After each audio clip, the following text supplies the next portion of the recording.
Doon doon doon doon doon doon doon doon doon doon doon doon doon. Word time. Word. Let's go. Let's go. It's time for some dubs. It is time for some dubs. On this wonderful day. Ladies and gentlemen, I don't know if I could possibly explain.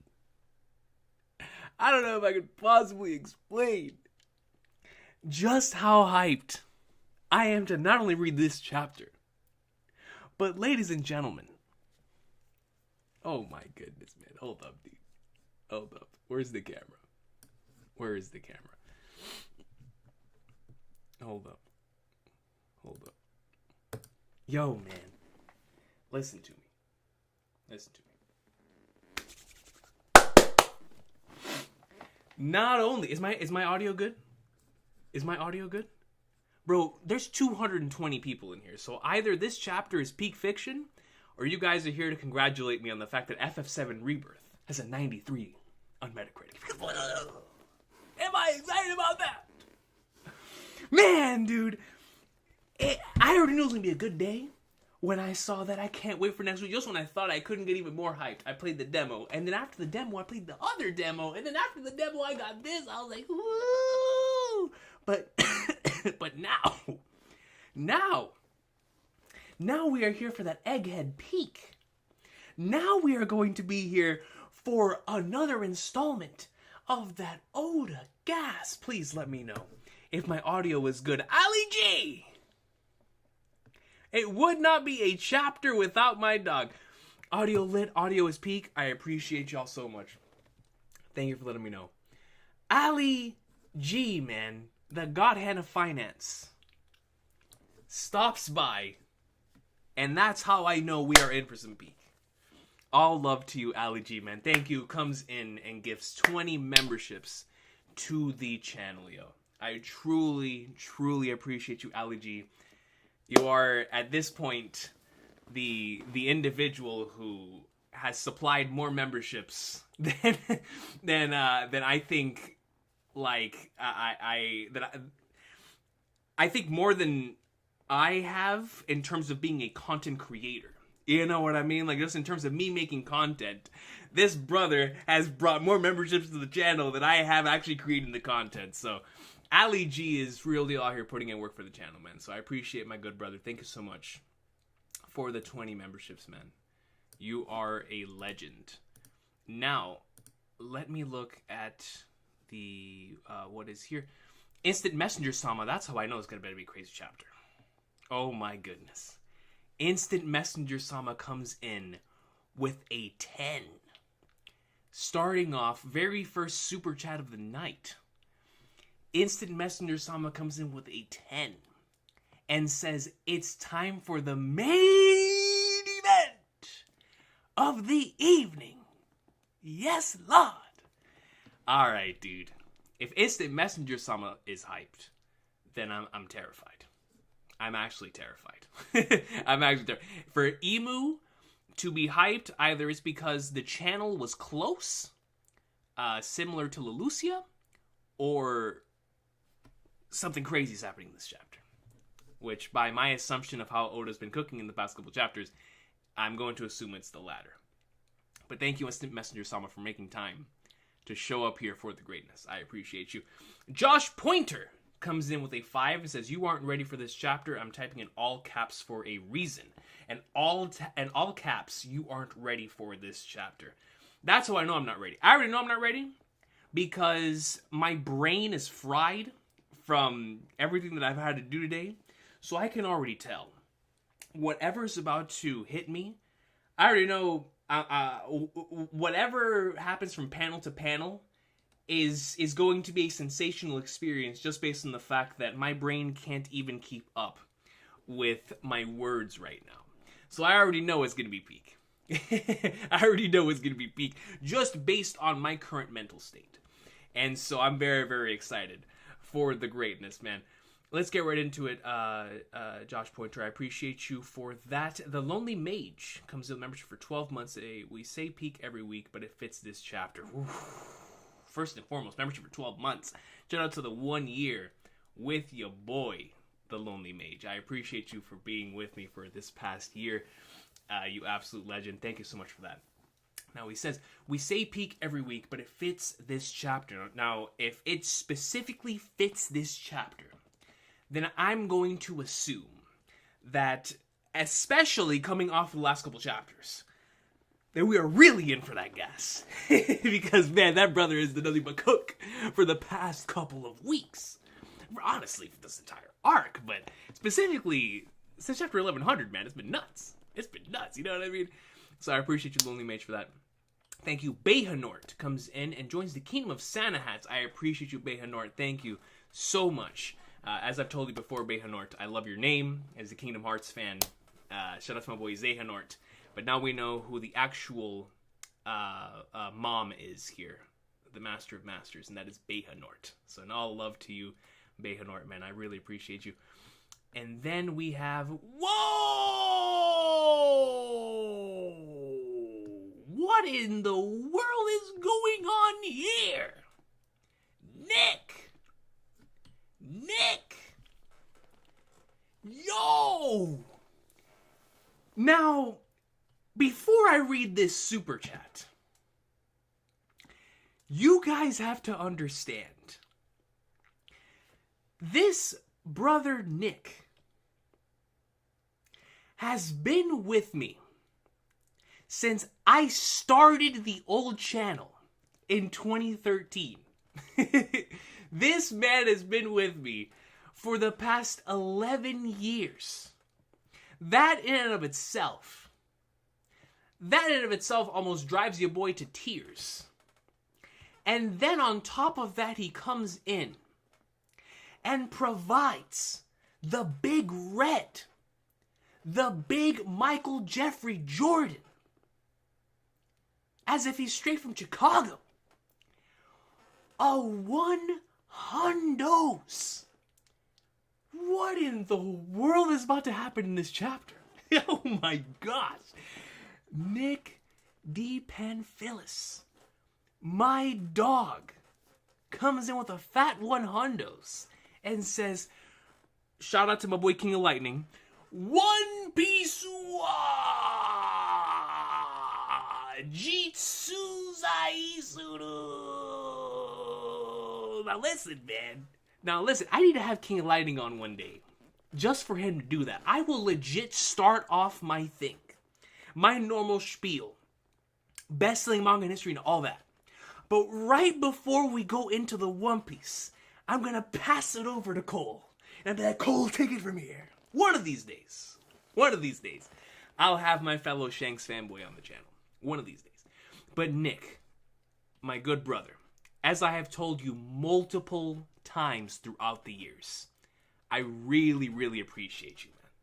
I really appreciate you because you have been with me literally since day one. So all love to you, man. Seriously. All love to you, Nick, bro. You are the absolute Gort. Hank comes in with a 2 and says, more top 1 incoming. More top 1 is nuts. More top 1 is actually nuts. It's already about... My God!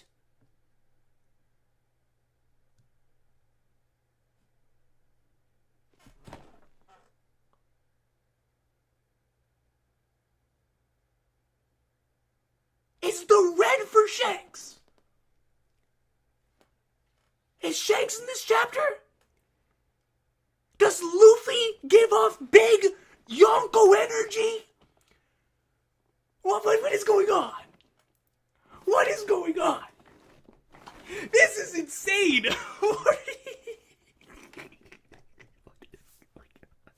All I see is red and green. As if I was in the middle of playing Elden Ring and I'm fighting Millennia and she's just whooping me. Like I'm Luffy in Act 1 against Kaido. All I see is red and the color blue. That's all I see. What in all of the Flagnards, not just some of them, all of the Flagnards is going on? What is going on?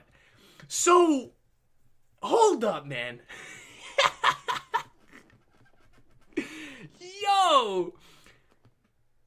Arend gives 20 memberships to the channel. God bless him.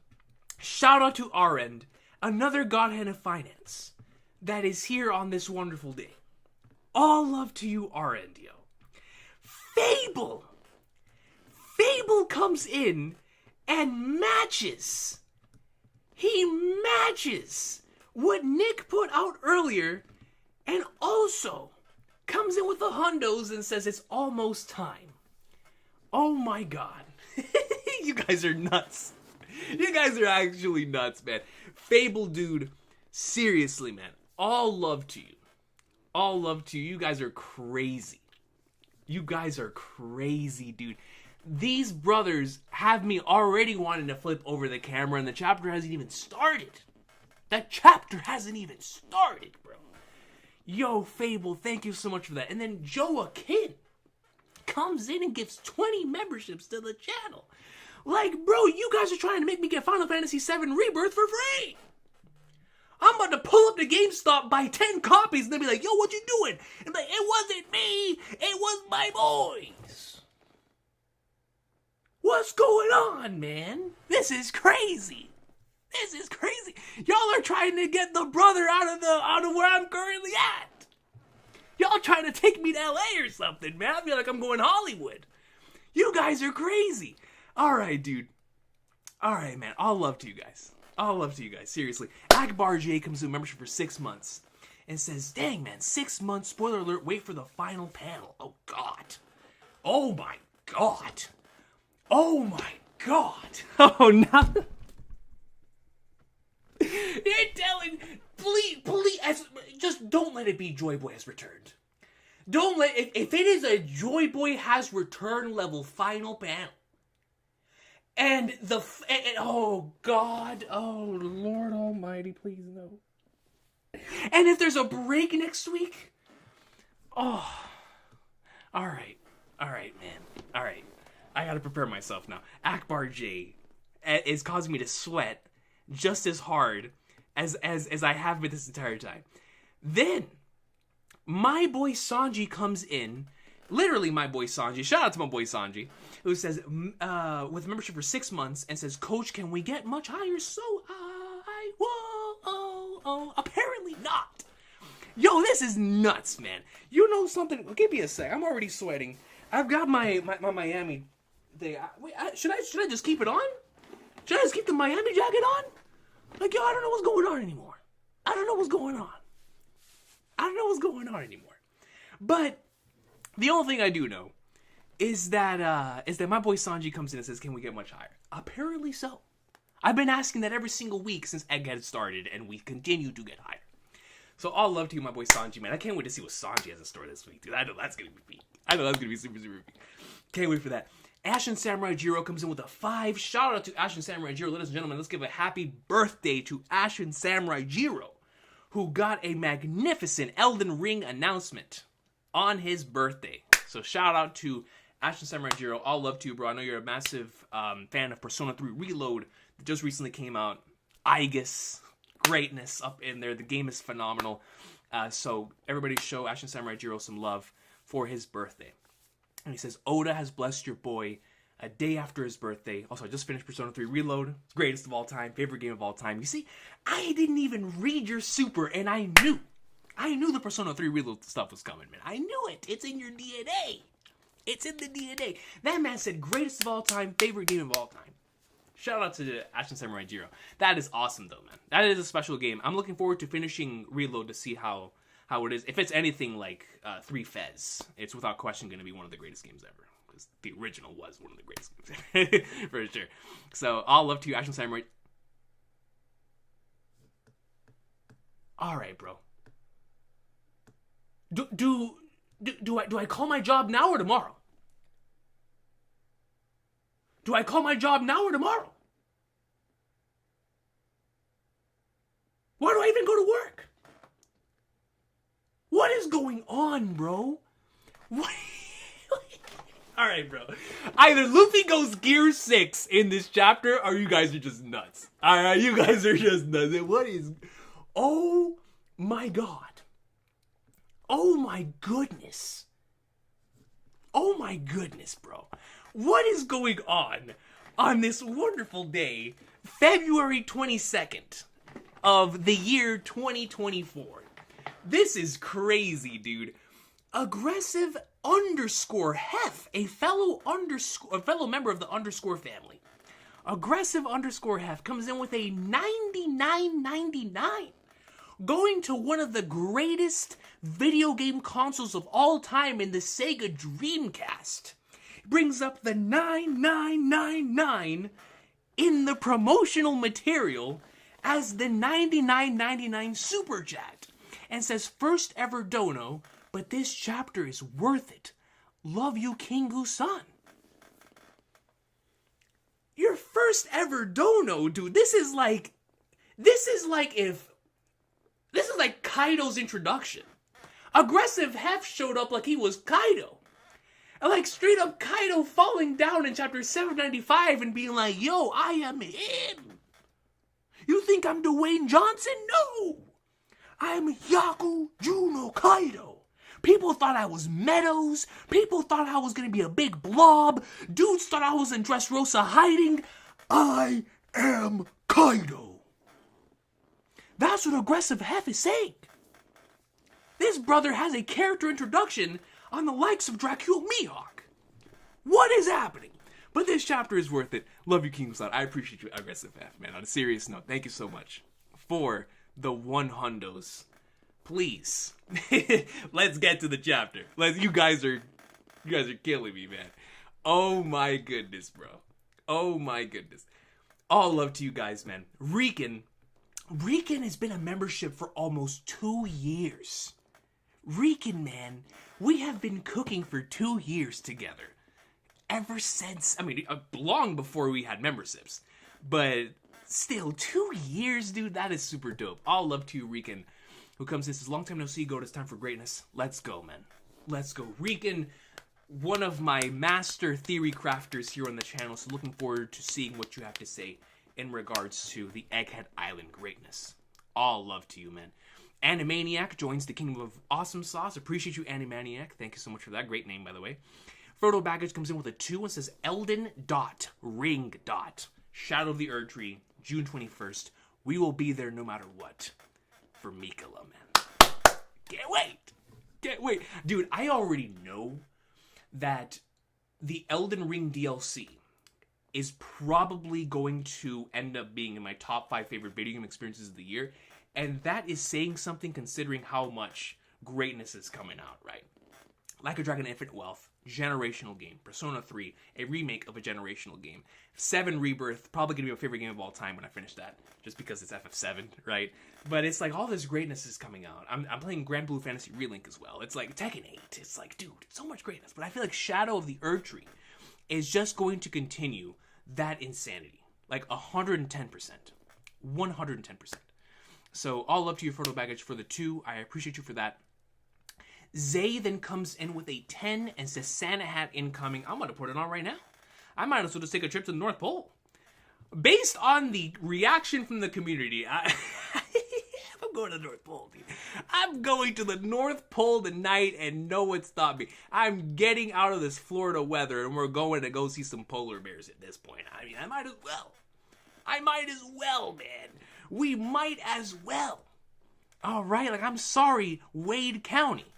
I'm sorry to the Miami Dolphins. But we're going to the North Pole, bro. You know what I mean? We're going, man. So, all love to you, Zay. I appreciate you. Looking forward to seeing the Santa hat level greatness that we have in this chapter as Zay comes in with a 10. Bayhanort comes in with a 25 and says, as we're experiencing a Hall of Fame stretch, let's remember one thing. As we're experiencing this peak, AJ will reach 1044 next week. Dude, so I just finished talking to AJ. We didn't get to talk about One Piece. We talked about it off air. But I just finished recording our podcast with AJ, for anybody who watches the Alexander discussions, the podcast that we do. We just finished doing ours. I'm going to try to edit it and get it up before next week. Or maybe the beginning of next week, considering the class schedule for the rest of this week. But I'm going to try to get it up so you guys can see that. We talked about a lot of greatness that was not One Piece because we wanted to leave that separate. But within that thing, I was telling him, I was like, bro, you're about to reach my favorite stuff in the entire series. Like, I am so hyped for AJ's reaction to that greatness, man. He's going to be in like swimwear, and I really can't wait, Baconor. For everybody who wants to experience someone going through this story for the first time, that is twitch.tv/Alexander. That is not a sponsorship. That is a recommendation.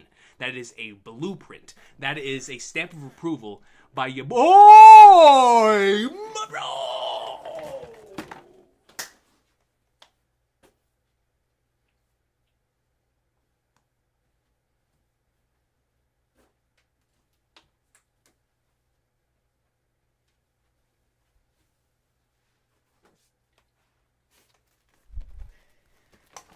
Yo, you know something, man? I just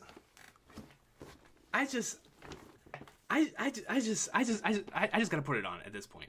I just gotta put it on. I just gotta put it on at this point, bro. This is crazy, man. Oh my god. Yo, man. Dog, I'm trying to keep this hoodie on, man. You know what I mean? But you guys are making me sweat. You guys are making me sweat, dude. Yo, Fable. Fable comes in. And I mean, this brother is dropping it down from the moon. He's like Enel talking to the Sky Pirates. And he's just dropping down coins. As if he was Super Mario, dude. This man comes in with another. He matches his 100s with another. You know something? I really wish that we had like the little audio cues here on the channel. Well, then again, if we did, I that would probably get insane at this point, considering what we're seeing here. But the little like what are they called again? Like whenever you get like the little ping notification, the audio thing. A lot of Twitch streamers have it. But like whenever like a specific goal, whatever. Anyways, Fable comes in with the 100s. My God, another 100s. It says, for anyone who's ever talked down on One Piece, I forgive you. Come back to the family. Seriously. Anybody who's ever talked down on the greatness, we forgive you like Whitebeard forgave Squall. We will forgive you. Come back home. We'll give you a hug.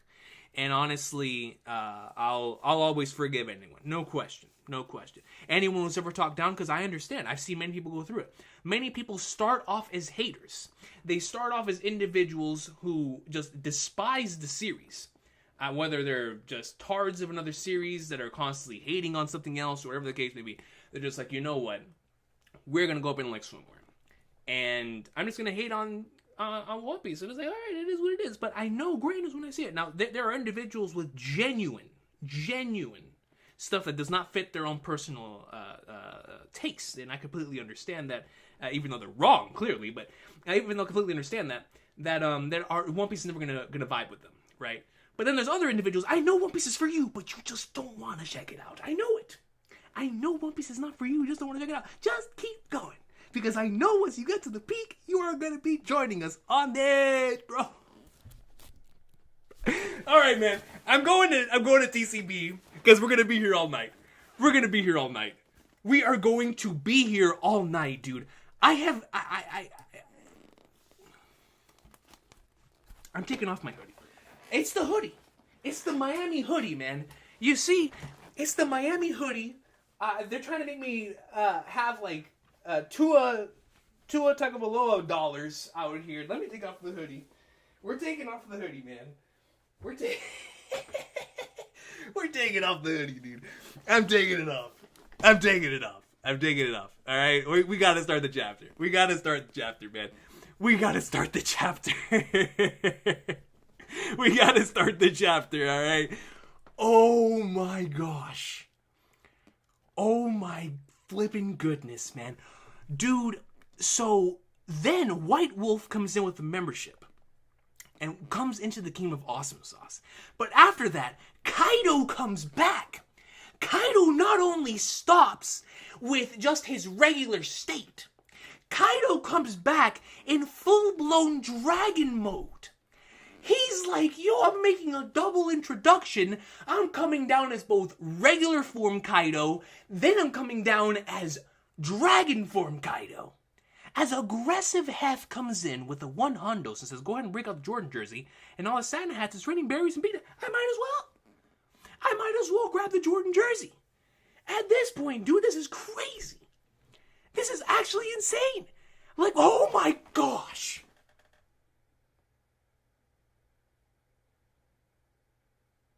Shanks is in this chapter.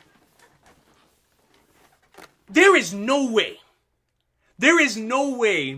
that either we see the original Joy Boy in this chapter, we're gonna see Oda's gonna cut to the Void Century, or Recon into Shanks versus Blackbeard. What in all of the Flagnards is going on in tonight's stream?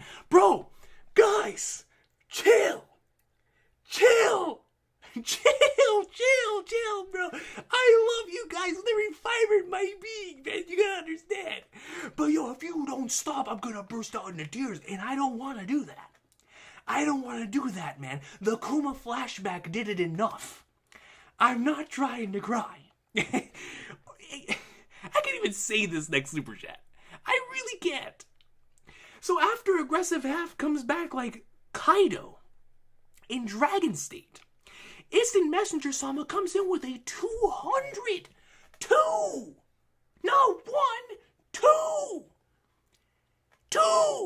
And says, Lord knows I've been going hammer. I mean, Imu's in the chapter. He has to be.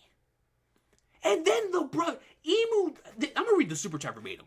Lord knows I've been going hammer, has the little smug face, and then there's a hole. Like, what an insane individual. Instant Messenger Sama. Apparently my channel was closed because he just Lucia the channel. 200 euros. Goodness gracious. I feel like Kylian Mbappe going to Real Madrid. What is my transfer fee right now? This is insane. Now, Subra comes in with membership and comes and joins this Kingdom of Santa Hats. Subra is someone we have not seen here for a couple of weeks, man. And it feels so good to have the good brother back. So I really, really appreciate him. You guys are absolutely insane. Y'all are... I don't even know where to begin. Alright, but we're going to get into this chapter. Let's get right into this. My laptop is off because the Santa hats and the gifts just completely decimated my laptop here. So while this thing resets, ladies and gentlemen, let's put up the poll here. Read the title. Goodness gracious, man. You guys are nuts. You guys are absolutely nuts. So, let me know if I should read the title. Dude, I'm just looking up at, like, the chat, and it's literally nothing but green and red, dude. This is crazy. Oh my gosh, dude. Yo, this is crazy, man. Y'all are nuts, man. You guys are actually insane. Like, bro, we haven't even started the chapter, alright? We haven't even started the chapter.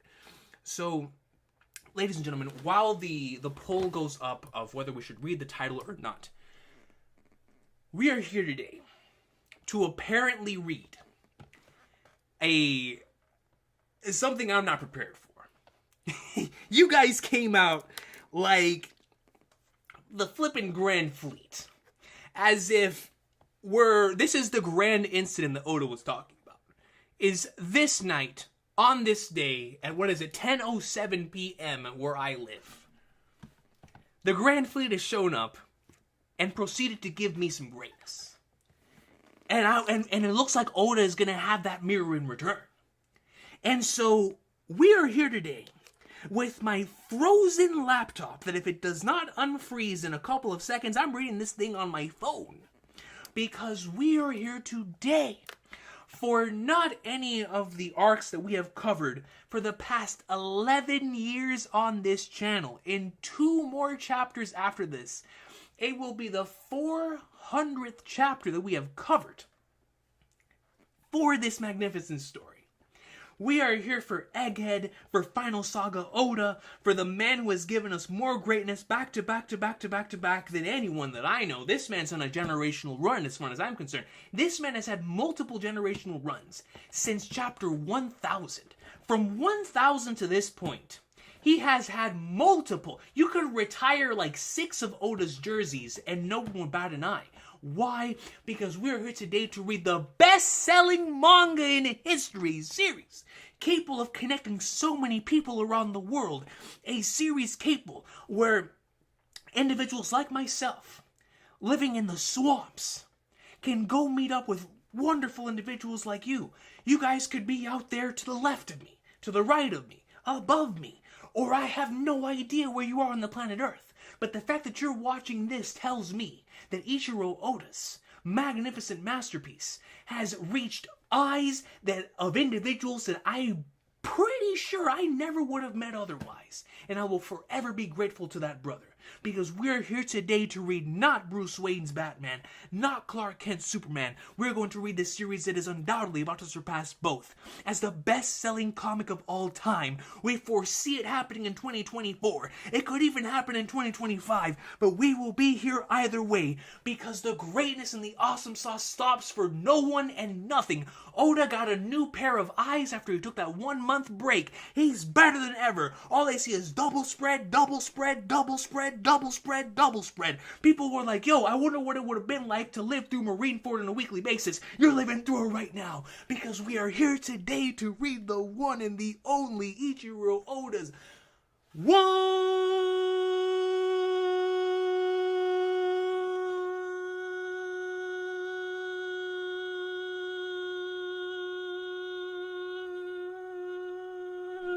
Peace. Yo, let's go, man.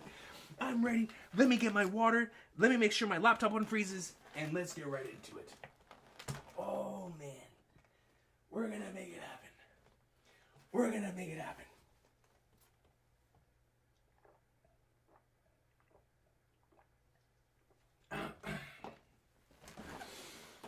Alrighty, ladies and gentlemen. Let's get right into this greatness. Oh my gosh, man. Yo, you guys are crazy. DCB! Oh, can I read the title? I can read the title.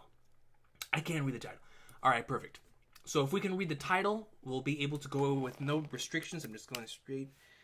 Shout out to my boy Francisco Silva for hitting me up with the link, as well as my boy Bweezy Bird. Bweezy Bird, if you are watching this, you are an individual that has continuously, week in and week out, provided so much, and I mean so much for the channel. You have no idea. You have no idea how much you provided for the channel, bro. Like, Bweezy Bird, the moment that any type of hints or anything surfaces on the internet, he is the first person to let me know in every possible occasion. And for that, I will always be thankful to my boy, Big Bweezy. So shout out to my dog, Bweezy Bird, for that. Because I'm forever grateful. If it wasn't for individuals like him, we would have been spoiled ages ago on that gray. There's no way that's real, bro. Let me...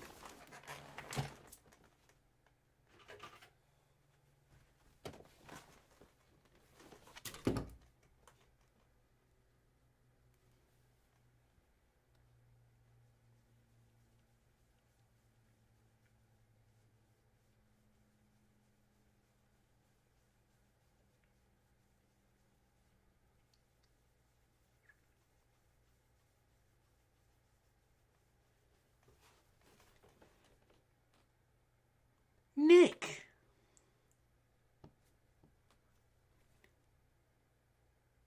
This man Nick wants to be my boss.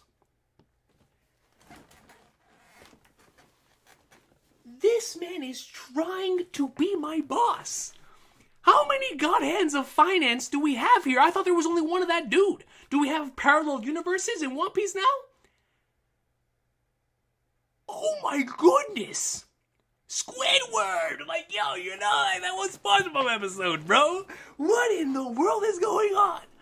Yo. I don't know if there's anything in the chapter that can make me as shocked as I am right now. Yo, this man comes in with Luffy's first post-time skip bounty. I was there. Fishman Island. The djembe scene. The man worth 400 mil. We were like, whoa, what's going on? 400 mil, I was there. Under the sea. With Ariel, the Little Mermaid, I was there. Under the sea. I saw when his bounty first rose to 400 mil. And this man comes in and matches that. And then he proceeds to drop the most iconic quote. The quote that I live by. The quote that if there was anything that was etched into my soul, it's this quote. Nick D. Panfilis. Once again, the brother that has no reason to do this. I am eternally grateful to this man for just being with me for the past 11 years. And this man comes in and says, the new era they're talking about is crap. People's dreams. Bah! Never end! One of the greatest chapters and pages in the entire series. Nick, man. I appreciate you with every fiber of my being, man. Just thank you. I don't know what to say. I genuinely don't. To everyone who has super chatted tonight, I seriously don't know what to say. Stop. Stop, man. This is way too much. You guys are actually like making me swell up here, man. Only the Kuma flashback should make your boy emotional, nothing else. Nothing else, man. I appreciate y'all, bro. Seriously. Thank you. Thank you so much, man. Nick, man. Goodness gracious, dude. Holy sweet mother of all flacknarts, man. Man, dude. Yo. Why hasn't Recon shown up to work? I don't know. You know what I mean? I don't know, man. I don't know, man. You know? They're gonna go into my voice, into my bank statement. They're gonna be like, oh, what happened on Thursday, February 22nd? I don't know. But that brother started eating. He became a CEO. I don't know, man. I don't know what happened. I wasn't there. So One Piece chapter 1108. Yo, man, you guys are crazy. Yo, look at the... I want to show you guys this so bad. If Shueisha wasn't on the hunt. If Shueisha was not on the hunt, dude, for individuals who are sharing this stuff, like, before the release, I want to show you guys this cover so bad. It's Gear 5 Luffy on the Weekly Shonen Jump cover. Dude, whoever sees this at their local supermarket is getting knocked out. Oh, I gotta save this, man. This goes so crazy. This is what Seiji Garcia Saturn saw. We're getting the Garcia Saturn perspective. We're getting the Spider's perspective. And I'm not talking about the Phantom Troop. We're not getting the Phantom Troop POV. We are getting the Seiji Garcia Saturn point of view. Right before Impact. Right before he got sent to the Flagnards. Yes. Yes, we love to see it, man. What a great cover spread. It's already a 50 out of 10 chapter. We got Gear 5 Luffy on the cover. Let's go. Do we have an Oda note? We have an Oda note. Went to Fake Type's live show. It was simply astonishing to hear someone rap that fast in person. Talk about breathtaking. So, Oda's a fan of individuals who can rap really fast. That's actually really cool. There's an art to the cadence and the pace in which someone delivers their lines. And some prefer faster, some prefers the slower or a little bit in the middle. But it really is cool to see an appreciation for someone that is rapping at a really, really fast speed. I wonder if Oda can keep up. Especially if it's in English. Like, would he be able to understand someone who's rapping really fast? The reason why I say this is because as someone who speaks Spanish pretty quickly, maybe not anymore, but whenever I was like really, really fluent, I would like really say it fast. And sometimes people even who speak the same language couldn't keep up because I was just saying it so fast. So I wonder how that translates, especially from a musical standpoint. Regardless, we continue. Oh yeah, we're getting a color. My God, what in... Whoa, whoa, whoa, whoa, whoa, whoa,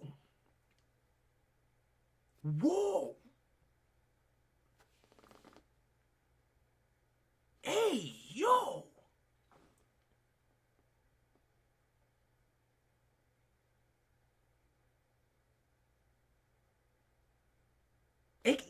Can I pull up? I got money now.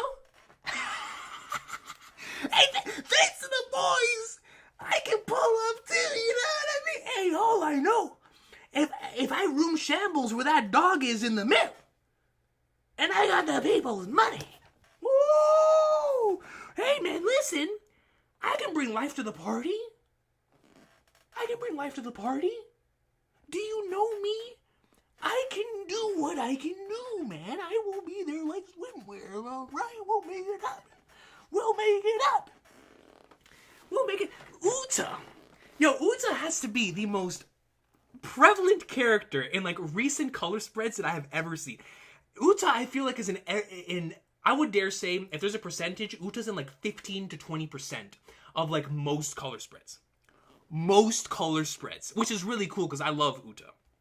I love that movie, and I love the concept of Uta. Otto as well, the individual who sings the wonderful things. Which, by the way, I found out the other day that she sang Unravel, the Tokyo Ghoul opening, which is crazy. It sounds really good.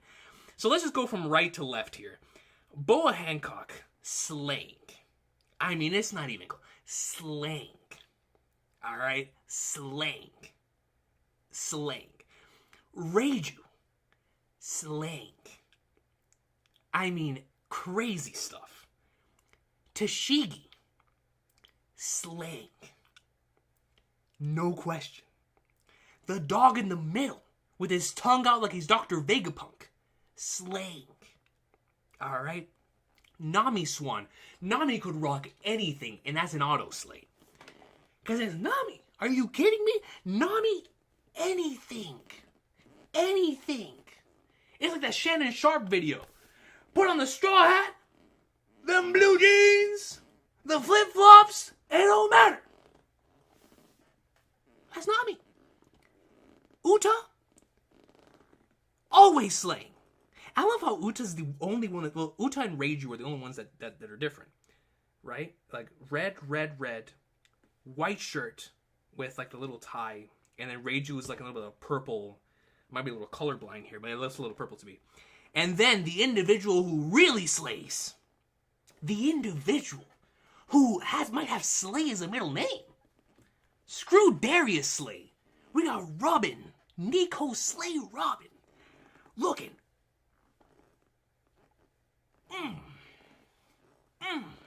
I got the boys. Alright? I got the boys. We are pulling up. And anyone else wants to come too, we'll be out. Man, we will be there no matter what. Especially after the night that we've had tonight. So I appreciate y'all for providing the necessary funds in order to make it to this meeting, man. We'll be there no matter what. But Robin looking great. The entire, on a serious note, all of them looking great. Dogs looking cute. It's really cool to get another all-girls color spread as well. And, of course, Uta... being another color spread is always really cool because, like I said, I just love Uta as a character. So let's get right into this. I really hope that they at some point in the series again get to have like that Whole Cake Island type of suit and dress up again like Strong World, because I really love those outfits back in Whole Cake with Luffy in the suit, Nami, Brooke. I mean, they were just so decked out, So I hope one day we get to put on the suits again. So let's see. And we're right here on the coast of Egghead Island, as we see Gia.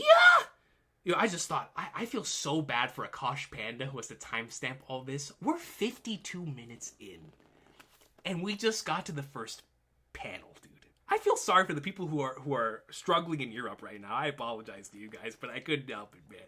The craziness, the bombardment was too insane.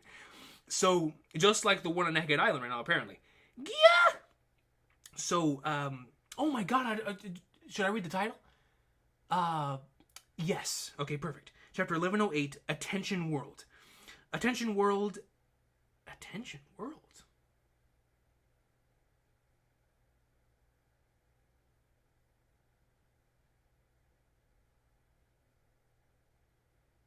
Van Augur?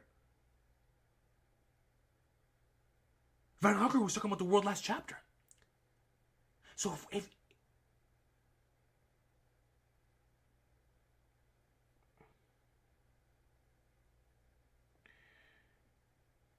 Attention World, It is Von Augur. Oh, snap. Ooh, wait, please. What's his story? He ain't Cody Rhodes. He's wet-haired caribou. And he goes, yo, Van Augur aura is crazy right now, dude. His aura is really crazy. That's right, please hold on. You may be a pirate, but this is a government island. And Caribou holds up something here, or is that just, no, that's just, because you know how Caribou normally has like the sleeves that go over his hands. So that's all that we're seeing here. You may be a pirate, but this is a government island, and there are people after the Commodore's life. And he's like, yo, if you don't hurry up and say what you gotta say, I'm taking your head off. I'm taking it clean off. There's gonna be nothing left. It's gonna be that Gears of War, and it's over. You got it all wrong, please trust me. If you guys kill me here, Commodore Teach will have your heads. So Caribou is like, yo, I'm actually at the advantage in this situation. If you guys take me out, when you guys report back, Blackbeard is bakang. You guys are going down. So I wonder what type of, how that would even go about. Does Blackbeard have knowledge on what Caribou is doing, or did they already have like a conversation in the middle of the time skip where Blackbeard reached out to somebody like Caribou and told him that, or maybe Caribou wanted to do this on Blackbeard's behalf and eventually report back or something. I don't know. Oh, and why is that? His gun looks so cool from this angle, because I have extremely valuable information, the kind that's hard to come by. He has the most valuable information. Information on the ancient weapons. Yo, look at his face, dude. This man is hungry. Information on the ancient weapons which bear the names of the gods.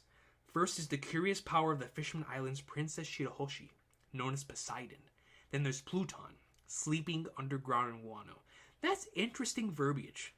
Pluton that is sleeping underground in Wano. Sleeping underground is very fascinating. The only people in the world who know the whereabouts of both are the Straw Hat crew and myself. Yo, man. I gotta start doing One Piece laughs in real life. High key. I gotta, like, one day I just gotta walk into work and be like, Fush, like I'm Dr. Hogback or something, you know what I mean? But sleeping underground in Wano is actually very fascinating.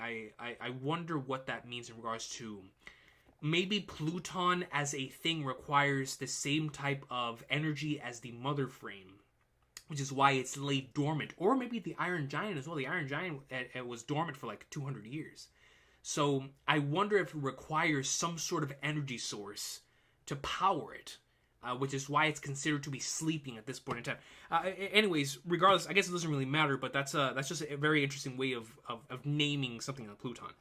If you bring me to the Commodore, I will surrender that information free of charge. I'm sure he'll be pleased. Just take me with you. I know I can be of use. Van Augur's like, wait a minute.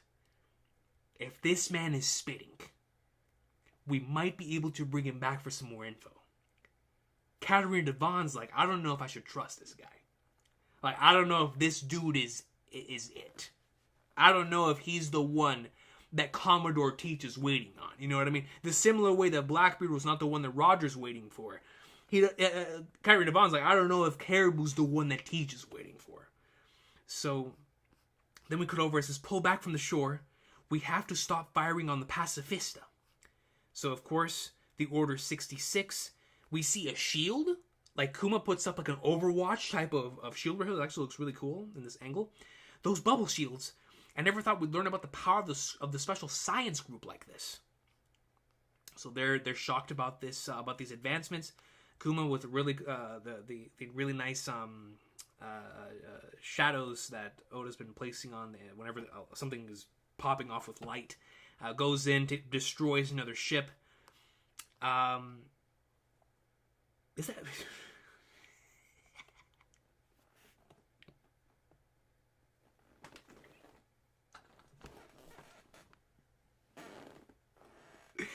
Yo, what is it with Oda in the past couple of chapters? Just bringing back these vice admirals. that we just know the Pacifista are going to just annihilate. He brought back Longneck last chapter. Now he's got Bluegrass. Vice Admiral Bluegrass, who, without question, would probably take Hyogoro the Flower to, like, the final part of a 60-minute Iron Man match. Of course, Hyogoro the Flower is going to win. But Vice Admiral Bluegrass, more than likely, is going to put up a great fight, alright? This is so frustrating. I can't cut loose. We'd just be hurting ourselves by taking out those units. Then Vice Admiral Hound comes in and says it would be unprecedented, but is there any chance of calling off the Buster Call for now? So they're like, yo, at this point, the Buster Call is just sending a bunch of individuals out there to get wrecked. They're just getting smoked. So it's like, if they're just out there getting smoked, then why in the world do I still have them being sent out there? So they're like, yo, can we call on someone that can retract the Buster Call? Vegapunk himself gave that pirate the authority to command the pacifists, right? There's no way we can stop. So Vice Admiral Guillotine's like, screw that, we ain't stopping. If we stop, it's going to be giving into the whole pirate agenda, right? So it's like, there's no way that we can possibly do that. So Guillotine's like, absolutely not. And then we continue to see them at the shore. After this, there's no doubt he's Rebel Scum. Rebel Scum is a Star Wars term. So I know he's a massive Star Wars fan, so that's actually pretty cool. We should focus on getting the pacifista back on our side. That means taking Jewelry Bonnie's head. So they're going to focus on Bonnie. All available Vice Admirals should take their stations and hunt her down immediately. Doberman, my guy! So Vice Admiral Doberman is taking command of the situation. It's like, yo, any available Vice Admirals should immediately go to hunt her down. She's the top priority. She's the individual in charge of the pacifistas. Very smart on Vice Admiral Doberman's behalf. Her current escape route from the center of the Fabrio Stratum alert will lead her to the northeast coast. So we see one of the old classic One Piece maps. We're going to see the entire island from up top and see it from like a compass point of view. We must eliminate her. And we have one of them here running forward. Roger that. Tosa here. This man is running like he's like one of the kingdom generals. Look at this guy. Roger that. Tosa here. I'm already hot on their heels. I'll get them. He goes in. He hockeys up. These fingers will drag her to hell. And here we see Kuma with Bonnie. My 10-barrel finger gun can even rip open armor. This man is going in for a final attack. 10-barrel finger gun can even rip open armor. Goes in. Tosa Crunch. Frankie?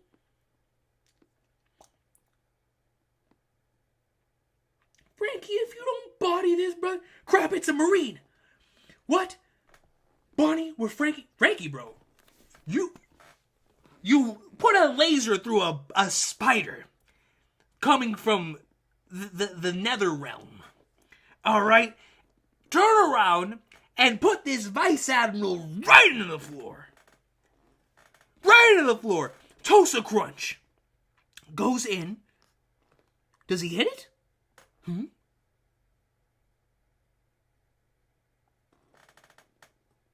We see a massive axe. Oh, the Giants. Let's go. Is it Dorian Broggie? Is it Dorian Broggie? Blah. Goes in, falls. Yeah. Oh, there are giants on this island? Are they enemies too? We're in a rush, you know. Gah, ba, ba, ba. Who are you guys? Dude, the Vice Admiral got pwned. Who was it? My boys. Let's go, man. Let's go, dude. So we've got Dorian Broggie here. They've got Kratos' axe. We checked on the bounty posters to make sure we recognize the new members. But none of you look familiar because of the flipping Thousand Sunny being Frankie's poster.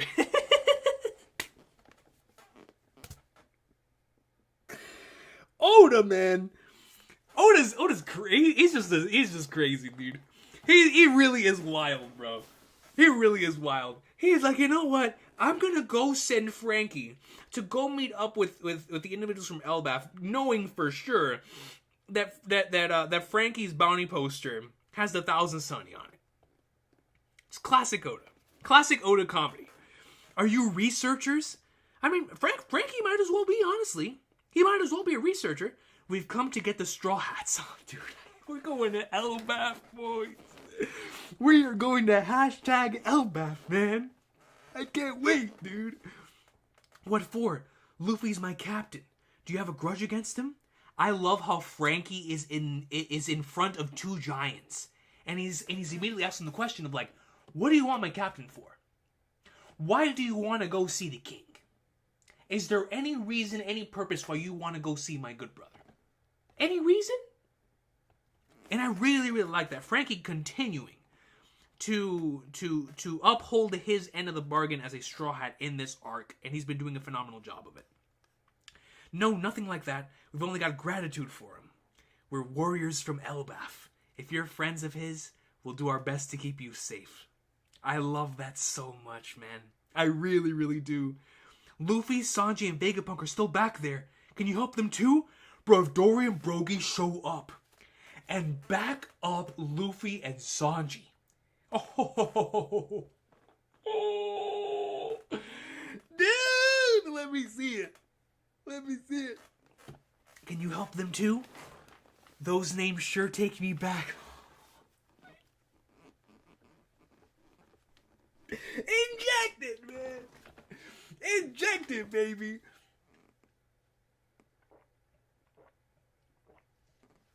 Oh, man. We love to see it. Those names sure take me back. You betcha, little missy. Vegapunk, he's the one that scholar mentioned, right?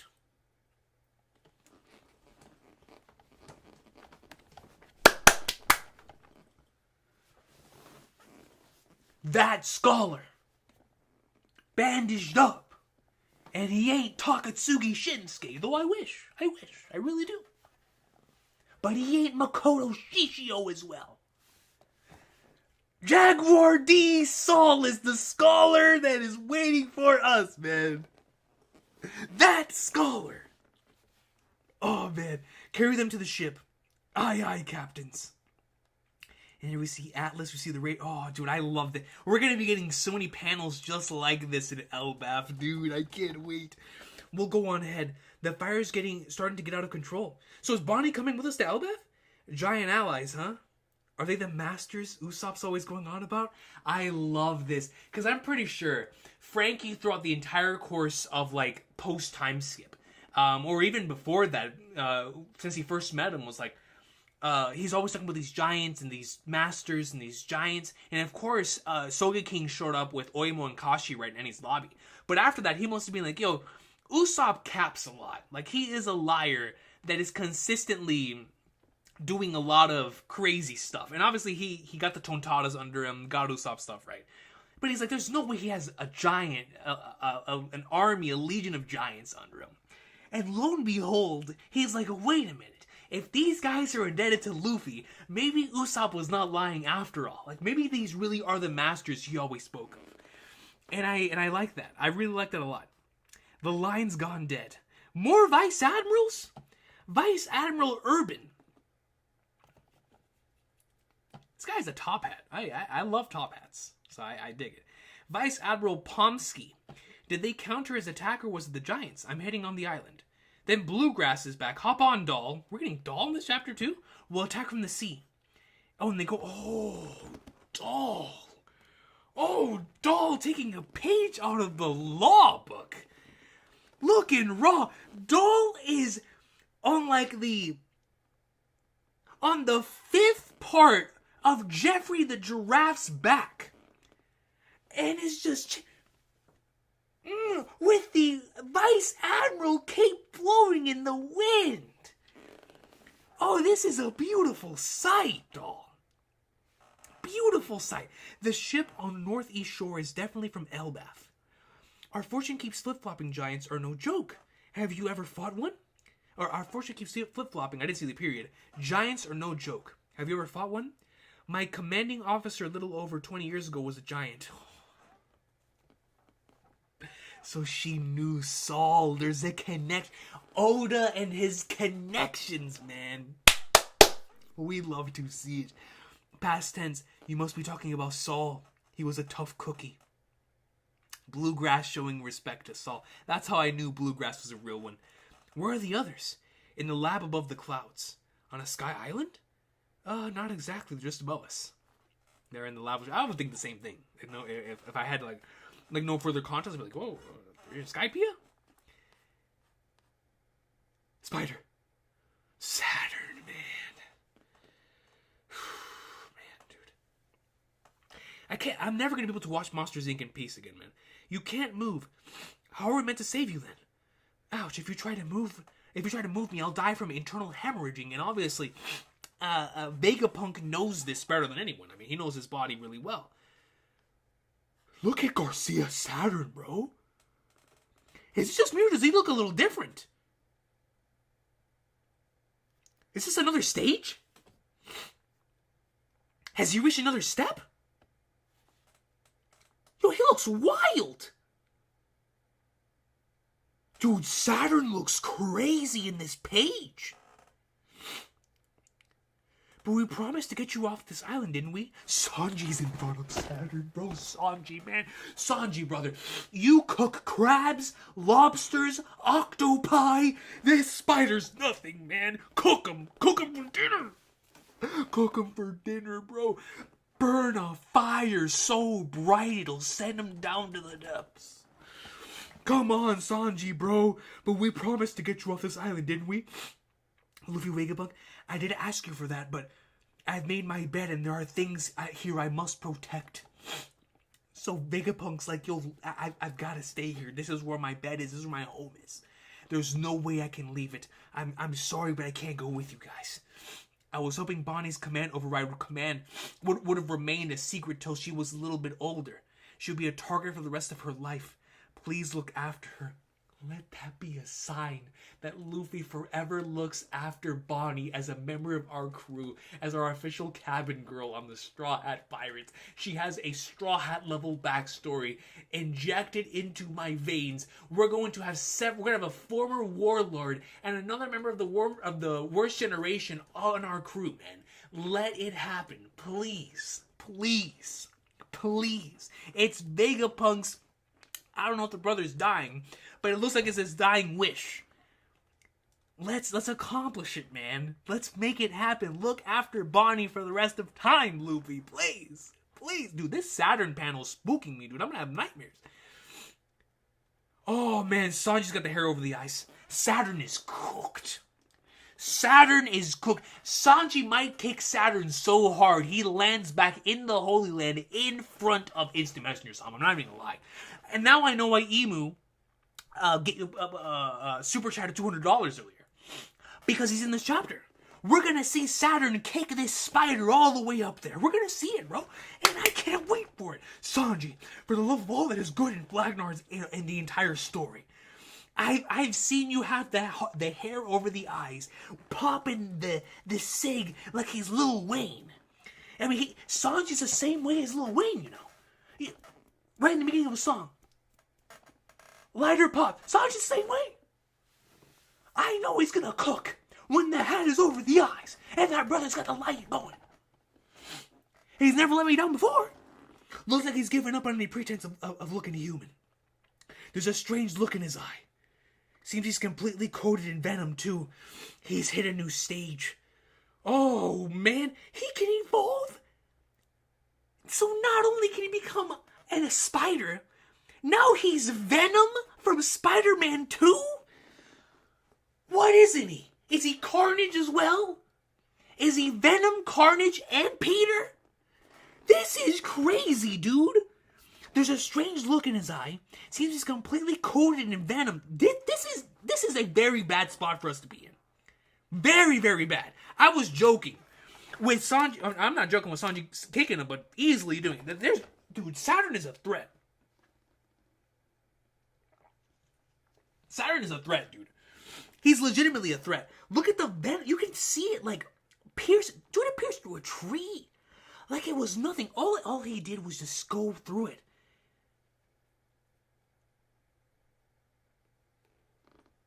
What's happening? Gear 5. Gear 5. Saturn. Saturn. Saturn versus Luffy.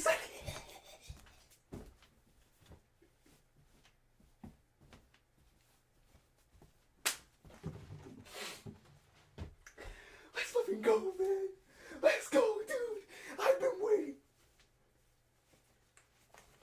Oh, wait. Oh, wait. Oh, wait, dude. Oh, wait. The king. Bro, Luffy's bouncing around. He goes in, and he's just dodging. He's like, dude, he's playing around with the Gorosei, bro. There's no one doing it like Luffy. I don't care who you bring up. There is no one doing it like Monkey D. Luffy, bro. No one. Look at what he's doing. He's casually dodging an individual who just hit Super Saiyan 2 in his spider state. And he's playing with his food. Emperor energy. This is Yonko energy if I've ever seen it. This is the equivalent of Shanks walking onto a ship and knocking dudes out with his Conqueror's hockey. This is the equivalent of Whitebeard popping up and people are just like, yo, kneel. This is like Big Mom calling someone up on Denden Mushi and being like, yo, it's Big Mom. We gotta watch out. This is the equivalent of someone mentioning Kaido's name and having Doflamingo have those Monkey D. Dragon sweat bullets coming down his face. Monkey D. Luffy is an emperor.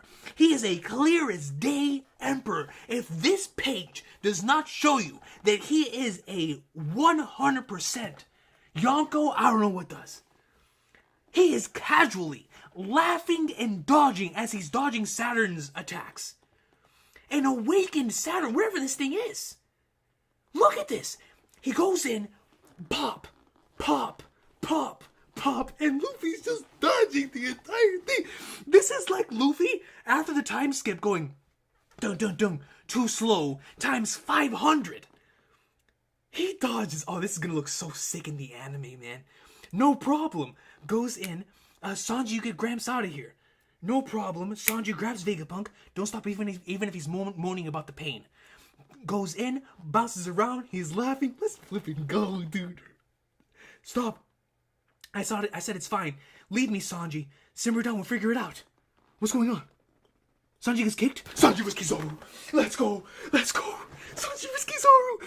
He goes in and kicks him. No. No, Vegapunk, man. Oh. That's it. There's no way he's surviving now, man. There is no way he's surviving. Oh, bro, I was really starting to get, like... I was really starting to love this character, bro. He was starting to become a favorite. Especially with how much he's been doing for us, for Bonnie, for Kuma, in front of all odds, in front of anyone. Whether it's Garcia Saturn or whatever, the Gorosei, it doesn't matter. But Kizaru has to do his job, man. And he finishes. He just places a blade directly through Vegapunk in the exact same spot where Saturn inflicted the wound last time. Oh, man, I know that must be killing Borsalino on the inside, dude. And we get a panel of him right after Kizaru. He has to be regretting so much of this, man.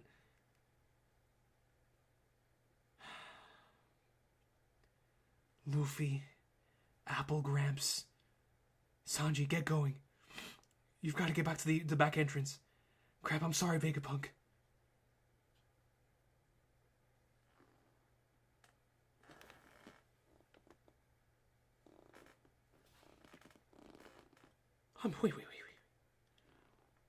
Wait.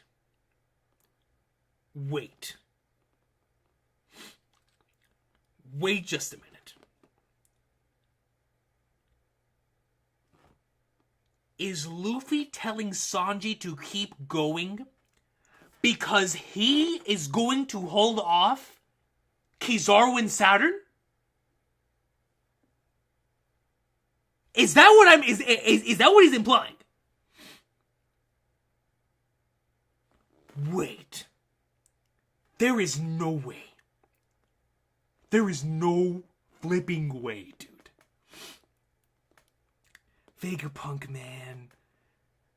We gotta get you to Chopper, dude. Kizaru. What's this?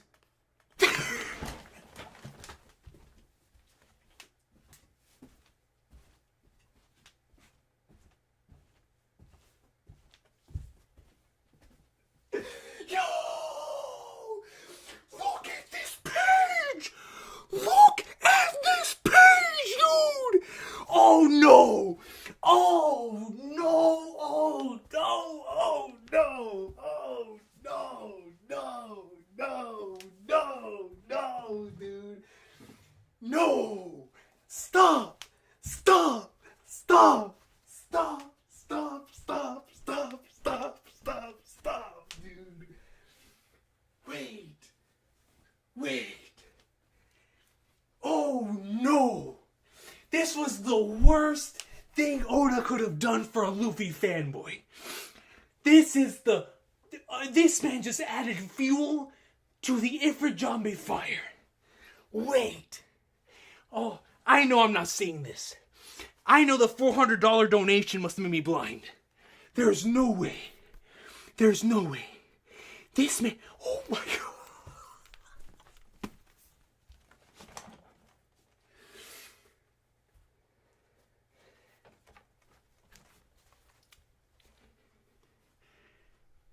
He's got Kizaru. Like he's holding Buzz Lightyear. I mean, he's holding... Where is it? He's got Kizaru. Like he's holding Super Mario. And in the other hand... He's going in and he's holding Tomato Saturn. And he's like, yo, I've got Tomato Saturn. And I've got Kizaru. And he's just like, y'all ain't going anywhere. Y'all ain't going anywhere. Admirals, Gorosei, people wanted me to get serious. I'm gonna let you know why I don't get serious. Because when I get serious, your boy is top one. Your boy is top one. Don't let me get serious. I'll end the story right now. We won't have 5 years of One Piece. We won't even have 3. We won't even have 2.5. We're ending this story right now. Don't make me get serious. Let me stay unserious. We're trying to enjoy the journey. Don't let me get unserious. Don't let me get serious. Don't let me get serious. Don't let him get serious. Oh my goodness, dude. This is from a hype standpoint, this is my favorite panel since Divine Departure. From strictly a hype standpoint. Luffy is holding Saturn's head as he's holding Kizaru in the other hand. Oh my goodness, dude. And you two. You know there's no way I'm like...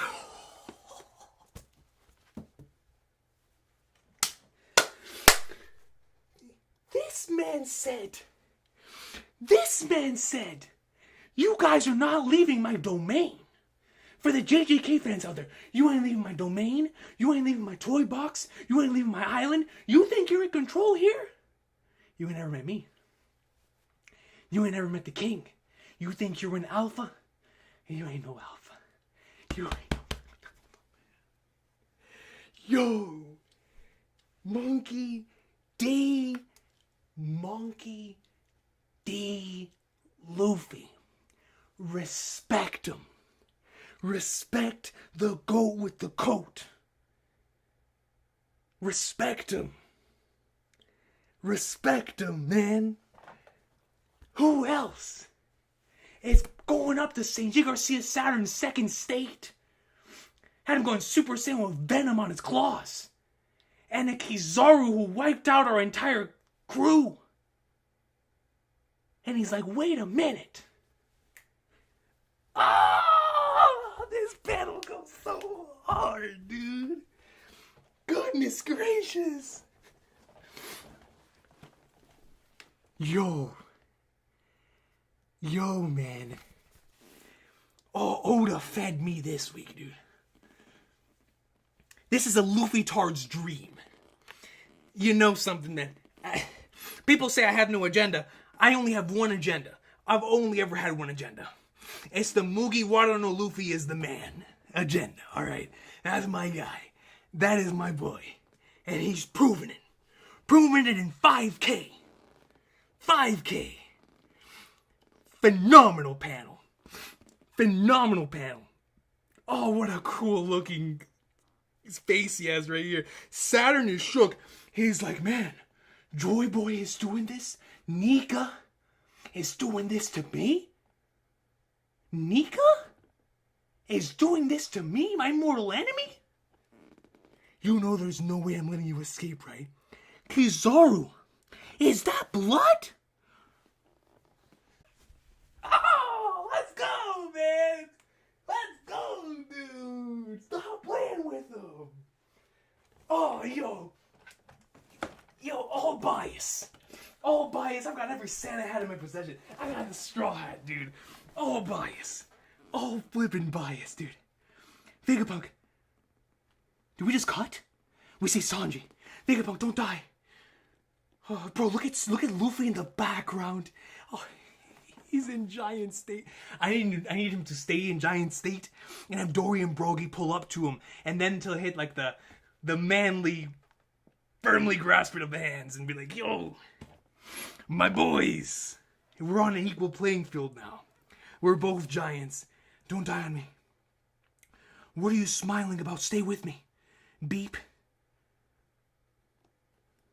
Beep. Oh, Lord, don't tell me, bro. Is it gonna be... Gotcha.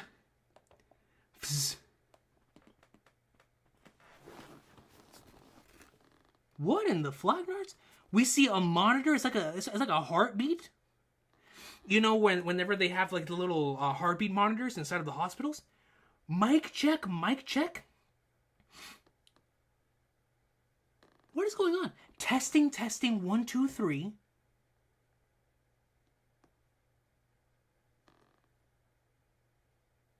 What is that? Is that Vegapunk on the monitor? I don't know that tongue anywhere. And that head shape. What? Testing, 1, 2, 3. Attention world, hello there. This is Dr. Vegapunk. The world's greatest and most humble scientific genius. Isn't Vegapunk dying?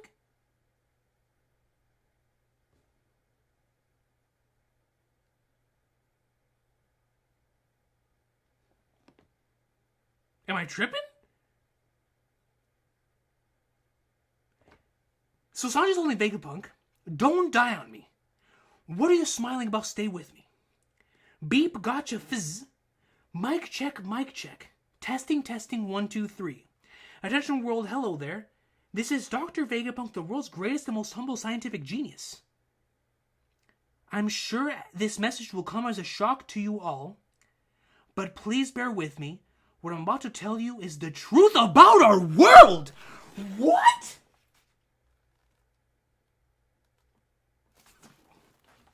From a fake Vegapunk?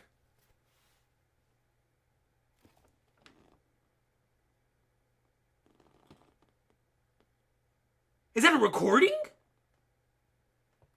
Attention world, hello there. This is Dr. Vegapunk, the world's greatest and most humble scientific genius. And I'm sure this message will come as a shock for you all. But please bear with me. What I'm about to tell you is the truth?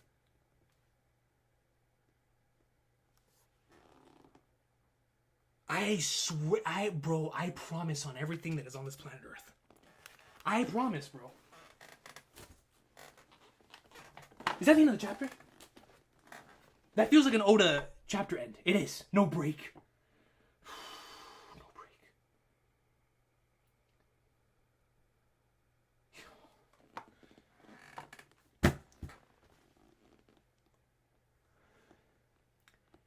If next week I get Final Fantasy VII Rebirth and the Void Sentry on this same day,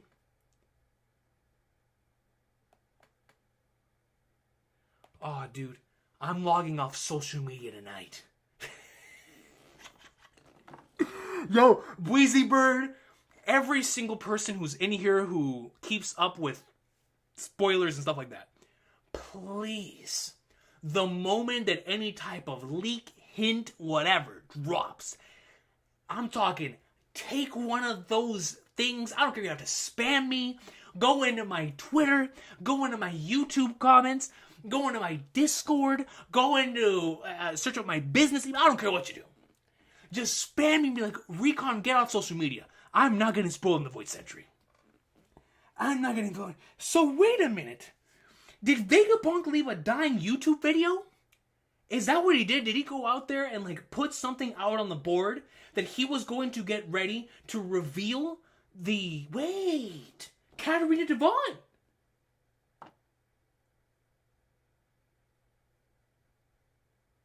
No, it can't be. It can't be because I don't think she ever touched Vegapunk. She never touched Vegapunk.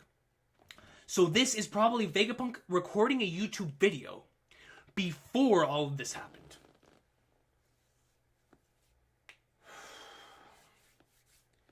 Yo, man, this is crazy. So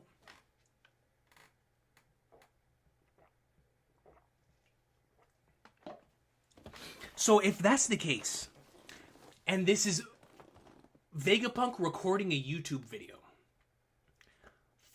and uploading it onto the internet, then what we're about to see is something that cannot be stopped.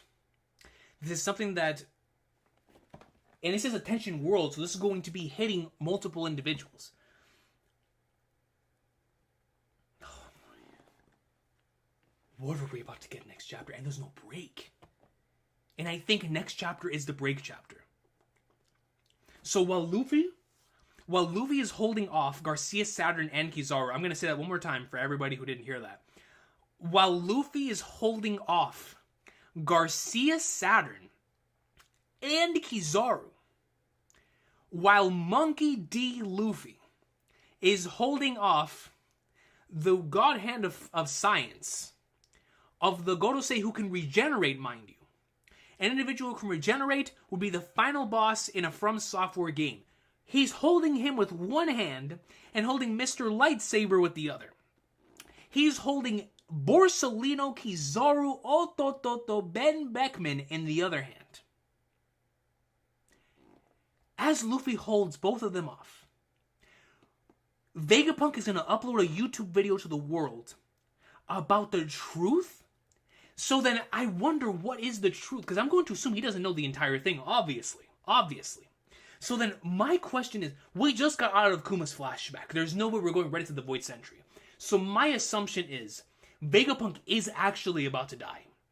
And as he's dying, and as this message is about to be released to the world, he's going to release what he knows about the One Piece world as our final puzzle piece to the viewers, or I should say, one of the final puzzle pieces to the viewers, where then we're going to have to piece the rest of it together before the Void Century flashback happens. So we're about to learn everything that Vegapunk knows about our world. He's probably going to bring forth stuff about the Iron Giant, the Flame, the futuristic society that happened back then that was then taken out. He might even, oh my goodness, but what about if he name drops the name of the Ancient Kingdom? What about if he pulls out the name of the Ancient Kingdom in next week's chapter? Because they were the individuals who had this futuristic civilization. So we could be like, the original name of Egghead Island was not that. The original name was, and then boom, we figure out the name of one of the biggest mysteries in the series, which is the name of the Ancient Kingdom. How awesome would that be? And I could see it. I really, really could. Because it is what connects to Egghead Island. So he's going to have information, obviously, in the Iron Giant, on the potentially the name of the ancient civilization, Mother Flame, Mother Frame stuff, ancient weapons. I mean, there's so much stuff, but it's all about what's relevant, what the world needs to know. So I wonder, then, if Vegapunk releases this YouTube video to the world, everyone sees it, will there need to be a confirmation? Because people could be like, this guy's crazy, right? But I'm going to assume that's going to lead into some people questioning what it is they're hearing. And then when we get to post-Egghead, we're going to see how Issemester-sama has, what he has in mind in order to retaliate against that, right? Especially if it really is the name of the Ancient Kingdom, bro. I don't know, man. I don't know, dude. Yo.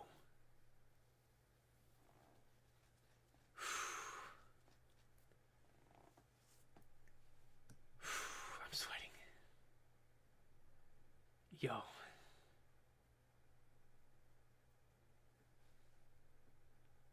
All right. Good Lord. So, let's go ahead and go through the supers, because I'm very, very curious now what you guys have to say about this.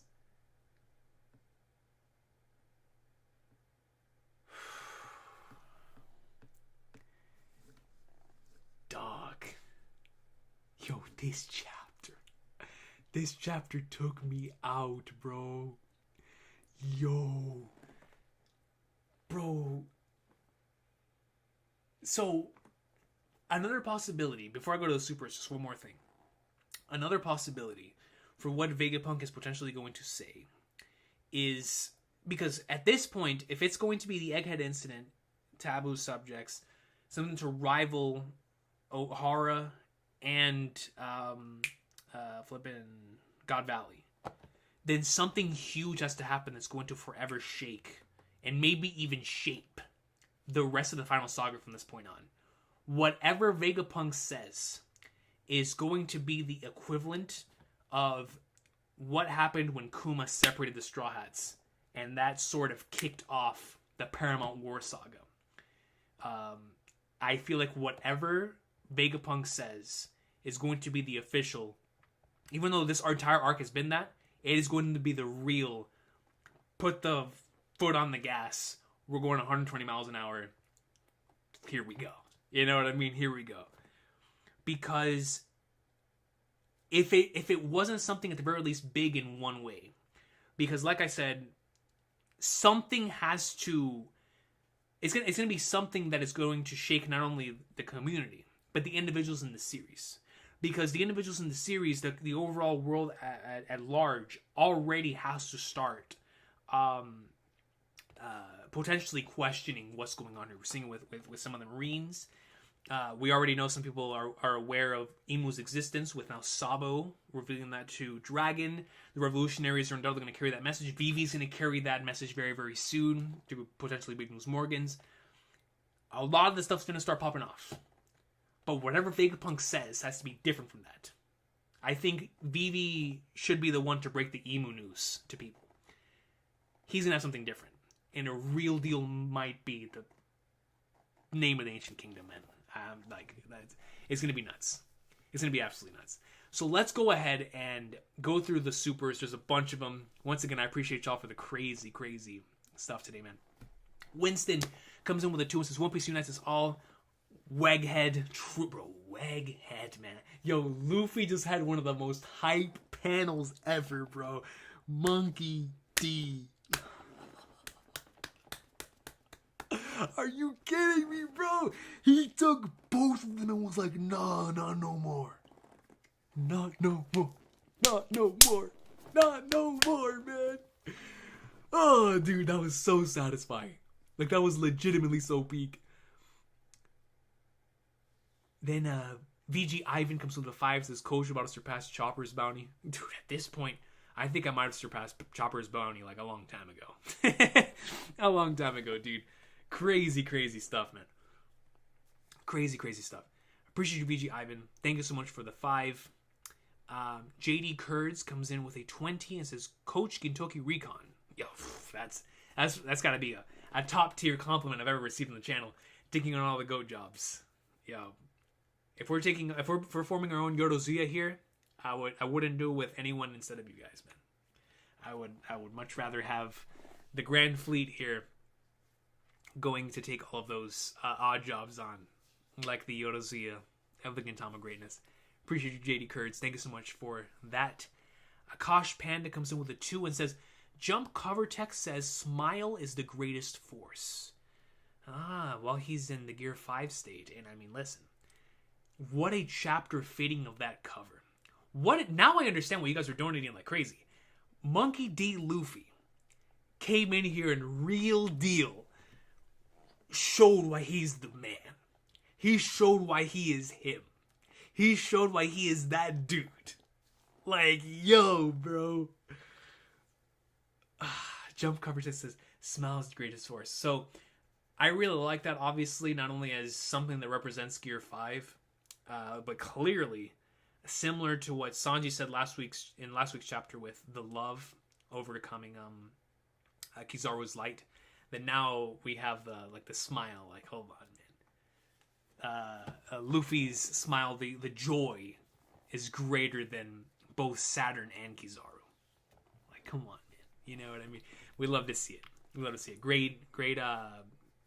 Great translation there. Thank you, Akash Panda, for providing that. I honestly, if you wouldn't have told me that, I never would have known. So I appreciate you so much for that. Jonathan Tamal comes in with a 5 and says, Coach, I got to watch FF7 Advent Children. Yo, man. Legendary stuff. Forever will be a favorite of mine for the memories, and I still can't believe what that movie was capable of in 2005. Like, man, when we first watched that, dude, that thing was a dream. It really was, bro. It was the coolest thing ever. It was like, oh, this is what, like, animated stuff is capable of. And it still looks great to this day. And it was peak fiction. Thank you. Obviously, Advent Children is a controversial movie, as is most of the compilation. But I'm glad you thought it was peak. Excuse me. My favorite scene in the whole franchise, tied for my favorite scene in the whole franchise, is in that movie. At the final scene. Final scene of Advent Children is legitimately one of the most emotional things I've ever experienced, bro. That joke hits me every single time, man. Straight peak fiction. Rebirth in 7 days. We'll be there no matter what. The Elden Ring DLC is real. It's going to be peak. I'm so excited for that Elden Ring DLC, man. Looking forward to getting back to the lands between, seeing the bosses, and just exploring the world again, dude. I love that game so much, and we'll be there no matter what for that as well. Jonathan Tamal, thank you for that and for the update, dude. I'm seriously so glad you enjoyed Advent Children, man. Such a great experience. Man, the Elden Ring DLC is going to be goated. Sugetsu Millennium comes in with a €5 and says Blackbeard is going to destroy Wano's defense with a Gouda to get Pluto. I'm calling it. Great reaction as always, by the way. Dude, I appreciate you, Sugetsu, man, for that wonderful idea in terms of the Blackbeard greatness being presented through his abilities, right? Obviously, Blackbeard is somebody who could easily bring a force capable of destroying something like that. But you're presenting a scenario where Blackbeard utilizes one of his fruits, one of his own abilities, to take out Wano's defense in order to reach Pluton. And I like that a lot. That idea, I think, was presented last week as well. And I really like that idea, mainly because, once again, it's Blackbeard having gone through what he's gone through, similar to what happened with Luffy in Wano, where he went through the entire journey. And it was because he went through the journey and did certain things within the journey, he was able to overcome Kaido. Blackbeard going through certain things within his journey, such as going through getting the Gura Gura no Mi in Marineford, would eventually lead him to potentially getting an ancient weapon. I like that idea a lot. I do. Just from a character standpoint, I like it a lot. Because then it wouldn't just be used for combat. It would, of course, be used in order to get something that would easily give him an advantage over many different individuals on the island. I love that so much. Love that so much. Thank you, Sugetsu. Great comment. Great comment. Lunar174 comes in with a 5 and says, my go took the bull by the horns. Yo, the bull spider legit got taken right by the horns and was like, yo, you're done. I've had enough. Screw this rampaging spider. I don't care how scary you look right now. I faced From Software bosses that look scarier than you. You know what I mean? Luffy's like, yo, I fought Kaido last arc. I ain't scared of nothing. Took both the boys and was like, yo, I gotta do that panel. I gotta have that panel like printed on the wall or something, dude. That was such a peak peak panel, dog. Seriously, my favorite hype panel since Divine Departure. Like, dude, it was insanely hype. Insanely hype. Took the bull by the horns. Truly, Lunar. Appreciate you for the comment, man. Kosh Panda comes in with the 5 and says, for the first time in the series, Luffy told the villains of the arc that they should be worried about escaping him. They should be worried about escaping him, man. Like, come on, dude. How much more raw can you get? How much more raw can you get, dude? Come on. Come on, man. Come on. Yo, Gosh Panda, I'm liking that comment. Can I like that comment? No, it won't let me like the comment. It won't let me like it. I was like, yo, come on. Luffy told the villains of the arc they should be worried about escaping him. Like, yo, that's my go right there. Seriously, bro. That's my guy. That's my flipping guy right there, dude. Absolutely a Kosh Panda. Like, he was like, yo, I ain't letting you guys move. What you thought this was?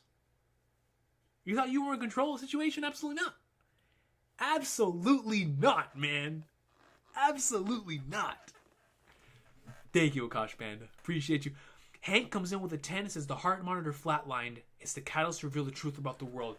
That's what it was. See, you see what happens, guys, when you get a panel with Luffy grabbing Sanjay Garcia, Saturn, and Kizaru in the same exact page as all that stuff that was happening. My brain was already fried. I couldn't keep up. I should have seen the heart monitor. When it gets flatlined, Vegapunk dies. This is when the message starts up and reveals it to the world. That makes a lot of sense. Thank you, Hank, for going out and posting that, because I was so hyped that I couldn't think. And so I appreciate y'all for thinking for me, because that makes so much more sense now. But now I'm even more sad, man. Vegapunk died. Like, he officially died. Dang, dude. The heart monitor flatline is the catalyst to reveal the truth about the world. It just makes sense. It just makes so much sense. He dies, catalyst goes up, YouTube video uploads.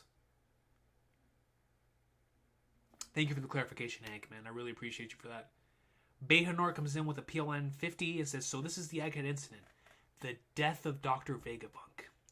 The final spread to me just screams, if you're watching this, I'm already dead. If Stella is still alive, expect an iconic death scene next week. Oh, next week's going to be one of the best chapters in the series. And I know I've said that multiple times in this arc. But if in next week's chapter, as Vegapunk is dying, we get to see his recording also revealing whatever this truth about the world is, it's going to be a generational chapter. It's going to be one of the greatest chapters in the series. Easily. And I know Egghead already has like 20 of those. But how could it not be? It's going to be one of the most important chapters in the series. The death of Dr. Vegapunk. And finding the truth about the world through the same dude. That is the Egghead incident. Dr. Vegapunk's death. And Luffy botting Saturn and Kizaru. I mean, that's what that page told me. This is the Egghead incident. Luffy bodies Spider Bull and Admiral while Dr. Vegapunk dies. That's Egghead incident in a nutshell. That is the Egghead incident. Appreciate you, Baconort. Thank you so much for that. Now, oh snap. Recon comes in with a 10 and says, Vegapunk died smiling. He had a failsafe. Did he really die smiling, bro? Ugh. Man, yo, this chapter, bro.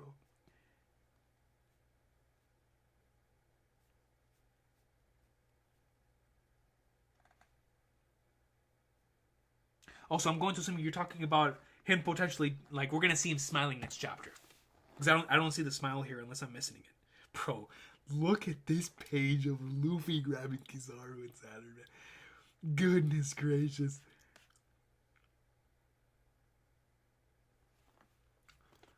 Vegapunk dies smiling. He had a failsafe. When he dies, he'll tell the world what Clover could not with the recording. The name of the ancient kingdom. Yes. Yes, yes, yes, yes, yes. Recon, we're on the same wavelength, baby. We are on the same wavelength. Vegapunk died smiling. He had a failsafe. That's the YouTube video that uploads. When he dies, he'll tell the world what Clover could not with a recording. And that is the name of the ancient kingdom that will go out to the entire planet. And he's going to have everyone in a stir. I can't wait to see what that thing is called.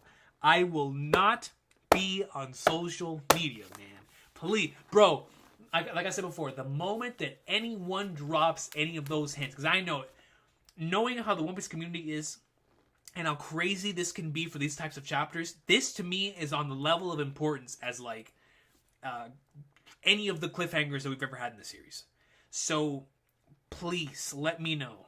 Moment anything drops, Recon spoilers are out. I will be gone. I will be gone. Gone, dude. Gone. This plus like Luffy's fight will be the Egghead incident. Luffy versus Kizaru and Saturn. It's all summarized in that one page, man. Oh, man. Yo, Egghead. Egg, bro, next week's chapter will probably solidify it for me, honestly. I've been back and forth because Wano has my favorite stretch of chapters in the series and my favorite chapter in the series. But if Egghead Real Deal gives us the name of the Ancient Kingdom next week, with Luffy fighting Saturn and Kizaru, Egghead is top one.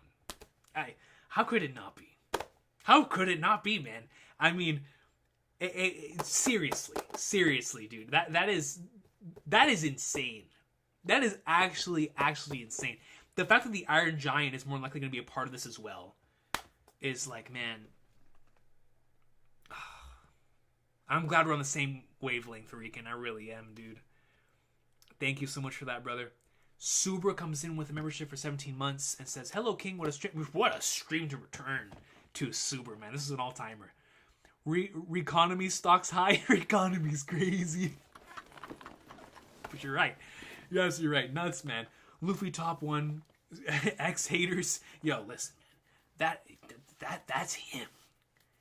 See, when I see that, it makes me so excited because I know Luffy's not the strongest in the verse yet. He just can't be.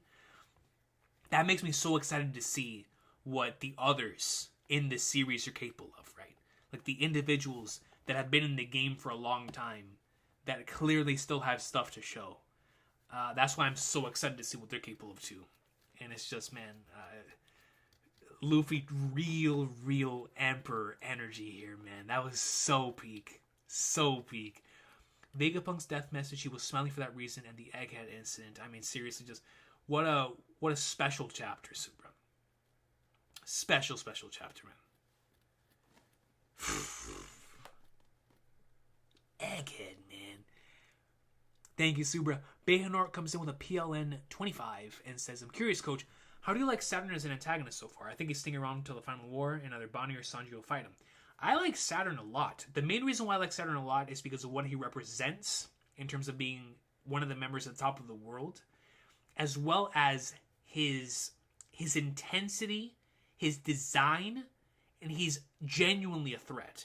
Not just in terms of his health regeneration and what he's capable of doing and stuff that we cannot understand as viewers that don't know what his powers are because we can't fathom what he's doing. He's doing stuff that we have no information for, right? It's not just that. It's what he's doing on a panel-to-panel presence, right? Where he is an individual who's clearly above, or he believes himself to be above everyone else. When you have somebody with a god complex like that, and they have the power to back it up, it's always going to be interesting as a foil to someone or individuals like the Straw Hats who believe in freedom. So I think he's fantastic as an antagonist just as a foil. But it's all the other layers, like his connection to Saturn, or his connection to Kuma and Bonnie and Vegapunk, his connection being the warrior of the godhead of science, being a member of the Gorosei, presenting these new abilities. It's just, there's so many layers to Saturn as an antagonist that I do think he is a top tier, absolutely fantastic antagonist. And I really love him for it. I like him a lot. And I'm looking forward to seeing what the other Gorosei members have in store for us just based on him. I think he's been a great blueprint for what we're going to see from the rest of them. And it's another reason why Egghead is so special, because we're finally seeing a member of the Gorosei do stuff like this. It's just so cool. So cool, man. So I like Saturn a lot. Thank you, Baconort. And as far as will he stay around to the final war, I'm not sure. He has health regeneration, so obviously I expect him to come back, unless Instant Messenger Sama kills him for failing, right? Which that's always a possibility for Imu to just take Garcia Saturn out after this. Unless Imu really is loyal to only his people, then he'll keep Saturn around, and we'll see Saturn again in the final war against, like you said, someone maybe like a Sanji or a Bonnie or something like that. But they would need to get much, or they're obviously going to get power-ups down the line, because we need to figure out a way to defeat these guys. Health regeneration is no joke. So once we figure out how to take that out, we'll be good. We'll be good. But that would be dope for either one of them to be the ones to be able to do it. But yeah, I love Saturn as antagonist. Thank you, Baconort. It's Gadiel comes in and joins the Kingdom of Santa Hats. Appreciate you, It's Gadiel. Thank you so much for that. For joining the Kingdom of Santa Hats tonight. We've had quite a few new memberships, man, and I'm grateful that you're one of them. It's Gadiel. Thank you so much for that. Recon comes in with a 5 and says, Vegapunk has a prepped video feed. Maybe he showcases his life's work, plus pictures, diagrams of the Asian Kingdom for proof. It'll be proof of One Piece. I like that, Recon. So, whatever this thing is that we're about to see is going to be, because like you said, you're absolutely right. I never thought about that. Of course he's going to have something to showcase that he's not just capping. Because like I said earlier, he could say all this stuff and no one will believe him. Vegapunk needs to bring up concrete evidence to the entire world of what he's saying. So I could see two options happening. Either A, what you're saying, Recon, is 100% right. He shows his life's work, pictures, diagrams, the actual things themselves. Egghead Island is a futuristic place where he found this technology, the Iron Giant. He could show all that. Or it could transition the feed into a cut. Or it could cut into the feed of like a quote-unquote live stream of what's happening on Egghead right now, and people could see it for themselves. Garcia Saturn and Gorosei is this. And he's fighting Batman and Kizaru at the same time. Now, that's a less likely scenario, because I'm not sure live streaming exists. I mean, it does, because Marineford. Clearly does, because Marineford happened and we saw live stream happen there. So that's a possibility as well. I don't know how we would get to the Ancient Kingdom based on that. But I'm going to leave that as like a 20% chance of happening. Maybe 15%. But with his life's work being shown, I like that idea a lot, because like you said, it gives him credibility. People won't just think he's capping for the sake of capping. He's like, no, he knows what he's talking about. This is Dr. Vegapunk first and foremost. But he also has his life's work, all of this knowledge that he's accrued throughout the course of his entire career to this point, that he's dedicated to research. So I like that idea a lot, Recon, and I'm going to remember that. Hopefully, remember that for next week, because I do think that's very likely what we're going to end up seeing, and it'll be exciting because it'll give us like a Kuma type of flashback. Nothing will be like Kuma, but it'll be like Vegapunk going through his life, where we might see Vegapunk's like miniature flashback. We'll see when he was born, why he chose to embark on this journey to become a researcher, to learn more about the past and get all this stuff done. And as we go through his life, we'll find out more stuff about the Void Century or the stuff about the past that he came so close to uncovering. And maybe how he came to the conclusion of reaching the name of the Ancient Kingdom as well. So I expect it to be a very emotional chapter for sure. Especially if he does go through his life's work, which means he'll go through his life's journey. Man, I'm not ready to cry again, dude. I feel like I've been crying the whole arc. But that's so fascinating. I love that idea, Recon. I really, really do. Jordan Ross Tuvia comes in with membership for 9 months. Says, Oda said Vegapunk will tell us everything about devil fruits. Maybe fruits are important to history, and the true history will fully explain the fruits. Great point, Doran Ross Tuvia. Next week could be when we find out, maybe not the full picture of the origin of fruits, because I do think that even though Oda said that, he probably meant that Vegapunk is going to tell us like what his theory is on fruits, which is what we already saw in 1069. But if he does tell us the full origin of fruits, that will be massive, because that's going to tell us so much about the Void Century. Once he tells us the origin of fruits, we might know the origin of Saturn's abilities, and we might know the origin of all the stuff that we're currently seeing nowadays in terms of like the green blood and stuff of that nature. All of that is going to become like we're going to have all those reveals thanks to the origin of fruits, because I think all that's connected to each other. So I think they are important to the true history for sure. And you're right. You're absolutely right. You're absolutely right, Doran Rastuvia. That could be a potential possibility. I'll keep that in mind as well for the true history of fruits potentially being revealed next week, which should be really fascinating. Honestly, really, really fascinating. Man, dude, what is Vegapunk gonna say? What is Vegapunk gonna say? This next chapter has so much potential, bro. Ichiro Oda, man. Josh Pointer comes in with a 5 and says, "Not gonna lie, I wish I was Toshiki because I don't mind getting poisoned by Reiju." Hey, that's a thumbs up from me, brother. That's a thumbs up from me, Josh Pointer. 110%, man. I don't mind in the slightest. Do not mind in the slightest. Spitting right there, my good brother. Thank you, Josh Pointer. Hank comes in with a 10 and says, "So, Bobo Swaggins, did Kizaru know that killing the Stella would trigger the transmission?" Ooh.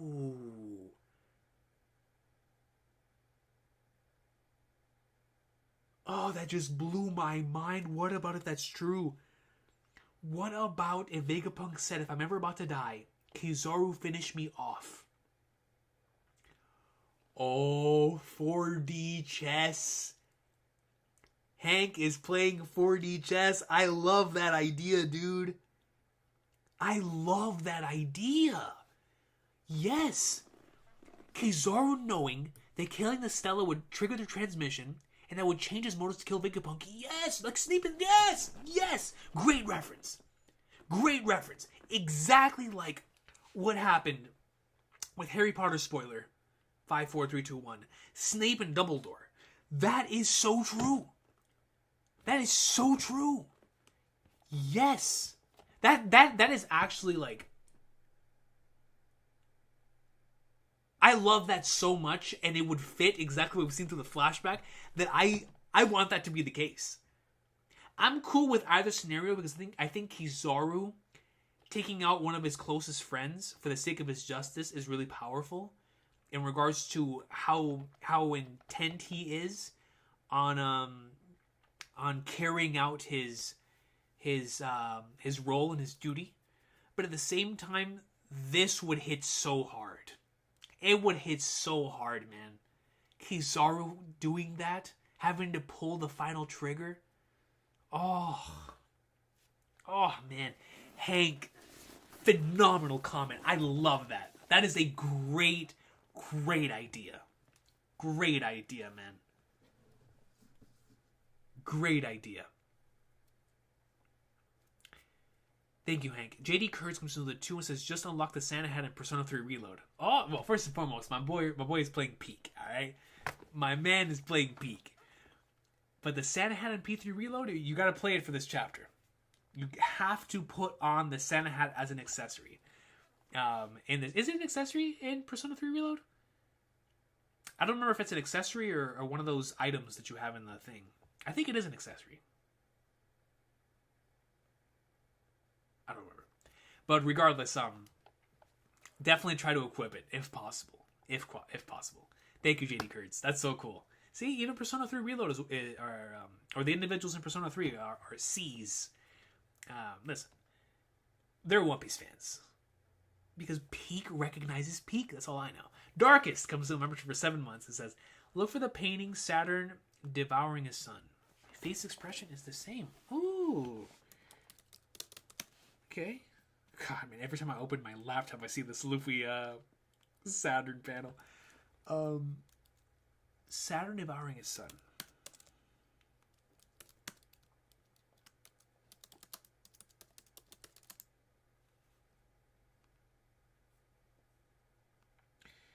Francisco Goya.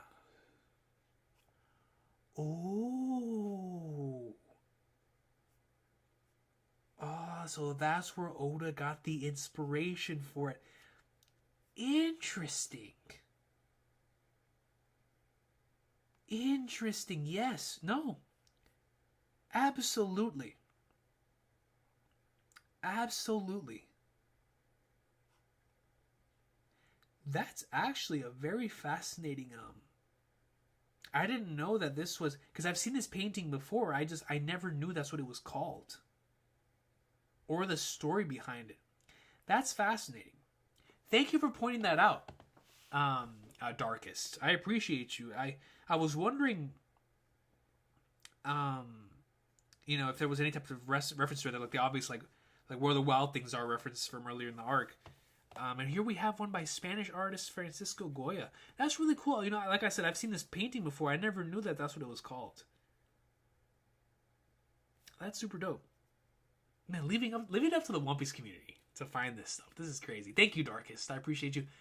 Instant Messenger Sama comes in with a 5. Says, I don't know how I feel about Vegapunk revealing it all when it should be Dragon of all peeps. Maybe Odachi's going to bait us on that one. Instant Messenger Sama, I most certainly don't think Vegapunk will reveal it all. What I think is going to happen is he's going to reveal the truth of the world as he knows it. And I think, as he knows it, I think there's only 2 things that he can potentially know, considering he does not know everything. And that would be the name of the ancient kingdom, potentially, and like what was brought up earlier by Doran, the origin of fruits. Maybe he's adding another layer to his theory. Regardless, he's not going to have the full picture of the Void Century. Emu, he could bring up Nika. I do expect him to bring up Nika. And I do expect him to bring up the existence of Nika being hidden by the people of the world, or by those in charge. I do expect that to be brought up, but I don't think the Void Century itself will be revealed by Vegapunk, because he won't have that knowledge. He'll know bits and pieces of the Void Century, the futuristic technology, all that nature, but he won't have the entire picture. So that's why I said it's going to be another puzzle piece to the full puzzle of the Void Century. We'll have another picture in there. A massive, massive puzzle piece if it is the name of the ancient kingdom, which is something we've been wanting to know for a long time. So, regardless, Vegapunk's going to reveal something extremely important next week that is going to shake the foundation of the core of the One Piece world and us as members of the community. So I'm really, really excited for that. But I'm right there with you. Vegapunk is not going to reveal it all. I really don't think he's going to reveal it all. But, man, what a chapter. I appreciate y'all so much for the super chats. Let's go ahead and look here. Before we continue here, let me go ahead and get some water, because this has been a crazy chapter. So, let me go ahead. Let me have this Luffy thing up. Put it up right here. And I'll return shortly. His goodness gracious. What a chapter.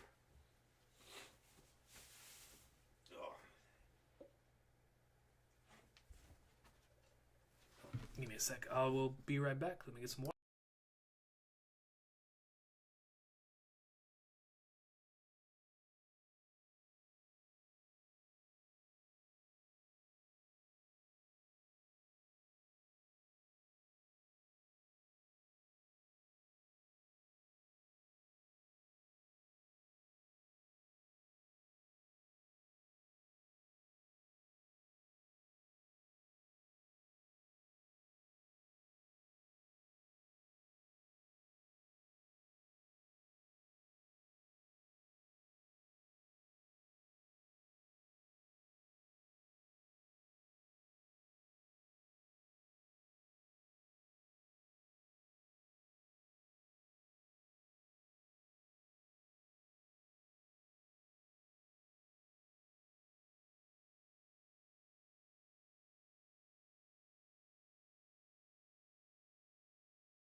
So, let me actually tell y'all what I was planning on doing before I read this chapter.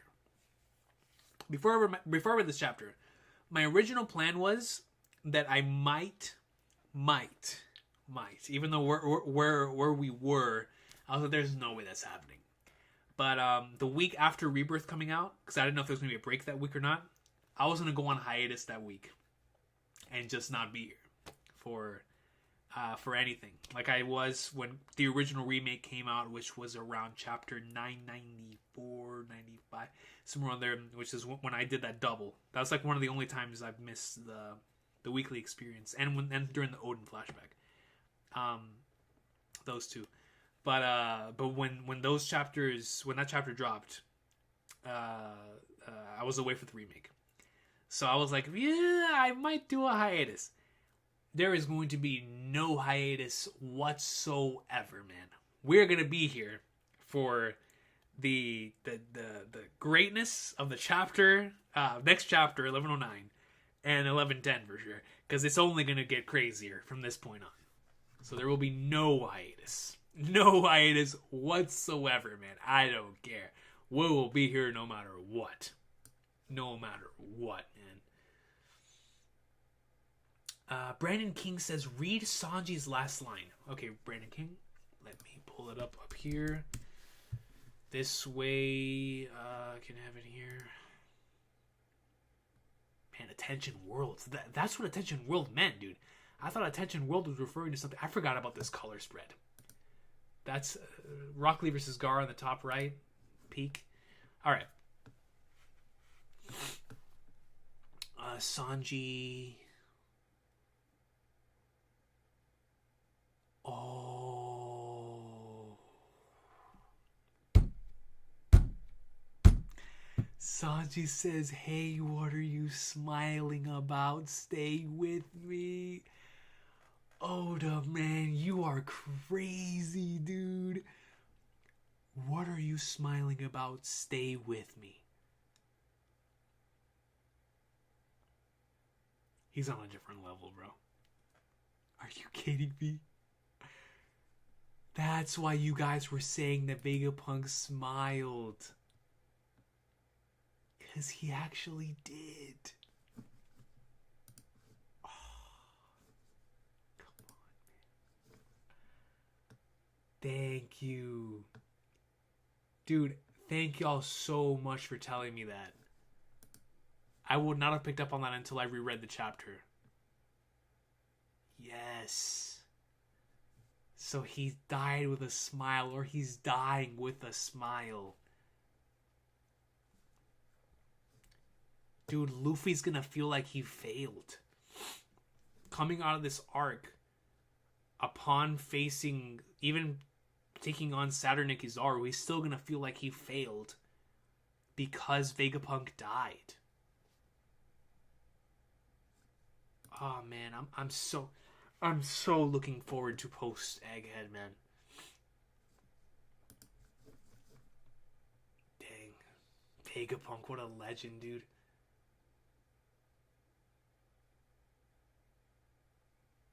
Same here, Gustav. The Goya painting has always terrified me, and to have it associated with somebody like Sanji Garcia Saturn is actually really cool. Facts, lazy muffos. We know what I kind of would have done.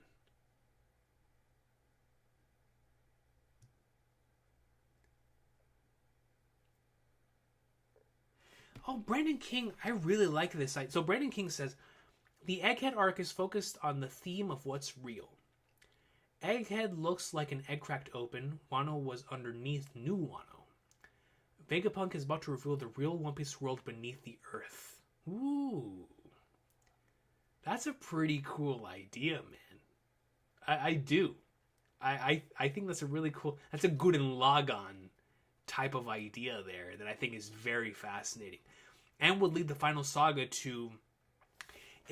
It would remind us that this is still an adventure story at the end of the day. Which is why I think that's a fascinating idea, honestly. Brandon King. And that would also explain why nobody has seen Laugh Tale in a long time. Because Laugh Tale was underground. I think that's very interesting. Item for Velvet Room Girl. That's what it was. That's what it was. JD Kurtz for Elizabeth. Yo, this means we're gonna get a what did Hank say? We're gonna get an Around the World chapter very soon. Oh, dude, 11-10, 11-11. The next Around the World chapter is going to be legendary. Oh, KNYT brings up a great point. So before I read Instamester Sama Super Chat, KNYT says, remember 1064 though. When Shaka tells Dragon he's gonna die soon, we never got the follow-up to that. So Dragon probably already knows about the video. And the fact that he thought it relevant to tell Dragon tells us about his contents. That's facts! That's actually KNYT spitting. KNYT is spitting. The Revolutionary Army. Oh, that's so true. Oh, that's so true, dude. That's facts. Like, yo, I'm probably gonna die soon. Shaka knew. Yeah, Lazy Muffles, yo. That post Egghead Around the World chapter is gonna be insane. So, Instant Sama comes in. It says, according to the cryptogram of Olivier Levasseur, in real life Gold Roger, his big treasure was called the Fiery Cross of Goa. Look it up, it's fascinating. I feel like I've searched this up before. Cross. Like the world government's cross?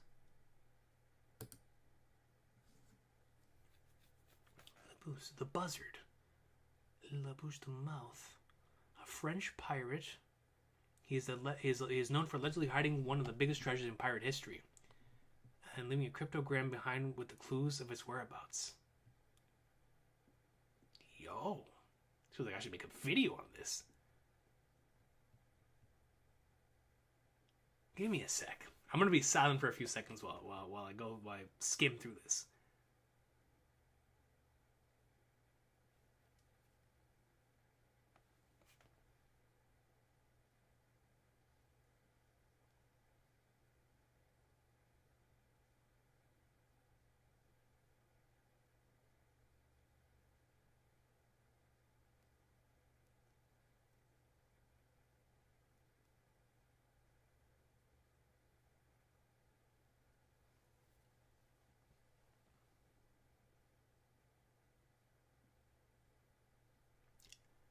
According to legend, when he stood on the scaffold to be hanged, he wore a necklace containing a cryptogram of 17 lines, which he threw into the crowd, saying, "Find my treasure to the one who may understand it." Oh, that's so cool. That's literally what happened with Roger. The necklace has been lost, but treasure hunters have since tried to decode the cryptogram, hoping its solution will lead to a treasure. The poneglyphs. Oh, that's so cool, dude. Just Oda-ing history. The Zodiac, the Clavicles of Solomon. Wow.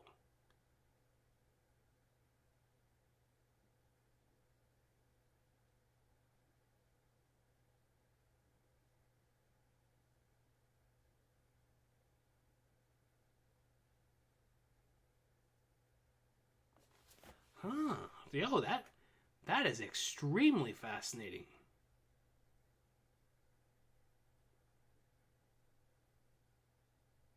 Yeah, because of popular culture, One Piece, Assassin's Creed. Fascinating. Great stuff. Yo, thank you, because I definitely heard of it before. I just didn't look at it in this type of thing. I didn't know about the Fiery Cross of Goa, which I think is really, really fascinating as well. Yo, thank you for sending me that, Mr. Sama. I actually want to go back and like look into that a little further. That's actually really cool.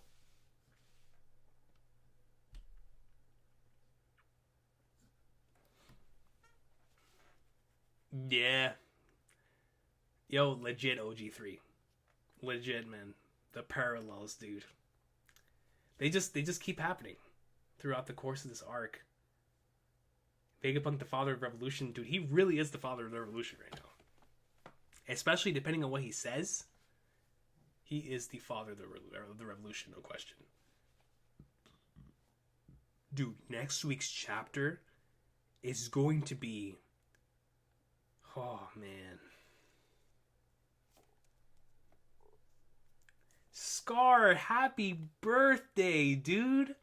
Scar says, yo, this was one incredible birthday chapter. Though that is Scar, man. Happy, if today, what is it, 11:49? It should still be your birthday. Happy birthday, Scar, man. Seriously, what a phenomenal chapter to have on your birthday. DJ says, Coach, it's crazy how giant Luffy's speed was able to catch Kizaru. Yes. In giant form, he was able to go and capture both of them, despite Kizaru being made of light. Insane. Insane. That's our captain, DJ. That is our captain. If Void Sentry drops next chapter, I might peak as a human being. I definitely think we're going to get some pieces for the Void Sentry. But because I know Oda, we're probably not getting the whole thing. And I honestly don't mind if we don't get the whole thing. If we somehow get the whole thing, this is the greatest arc of all time. I'm not even stopping at the greatest arc in One Piece. This is the greatest arc of all time. If the Void Sentry starts happening next chapter, I'm not even like that. That'll be too much. That'll be too much, man. Too much. Oh, Leo Dog. So Leo Dog continues from what Asymmetric was talking about earlier and says, one man died before he could decode it, but his son is carrying on his search and claims he's close. That is really cool, Leo Dog. So his son is carrying on his will.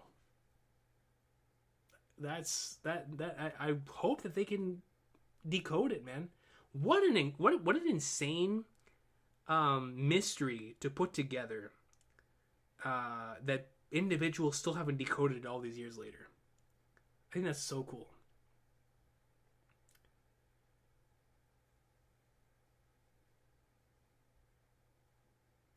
Right, Kid YT, that's a good point.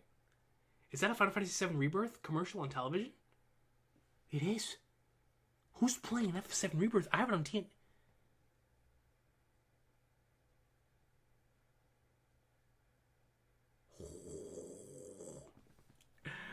FF7 Rebirth commercial at 11:51 p.m.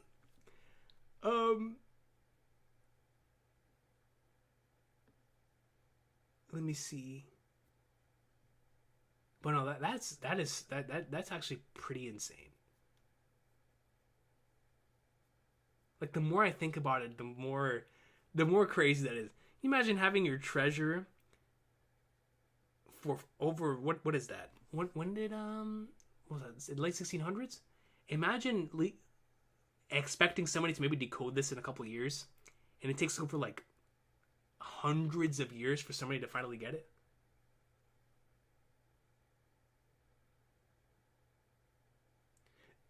I had it on the Lakers Warriors King Hobojo, but then whenever I got up, because I was super hyped, I stepped on the controller, and now it's on a random channel. Where's my thing? Yo, did the Mavericks win? Because I was watching the Mavericks game before this thing started. And them boys are popping up. The Warriors are up by 14. You know, bro, since those games leading into the All-Star break, they've been popping off, man. And of course, LeBron's not playing tonight. But even if Bron was playing, it would be pretty difficult. They're on a winning streak right now. Let's decode it.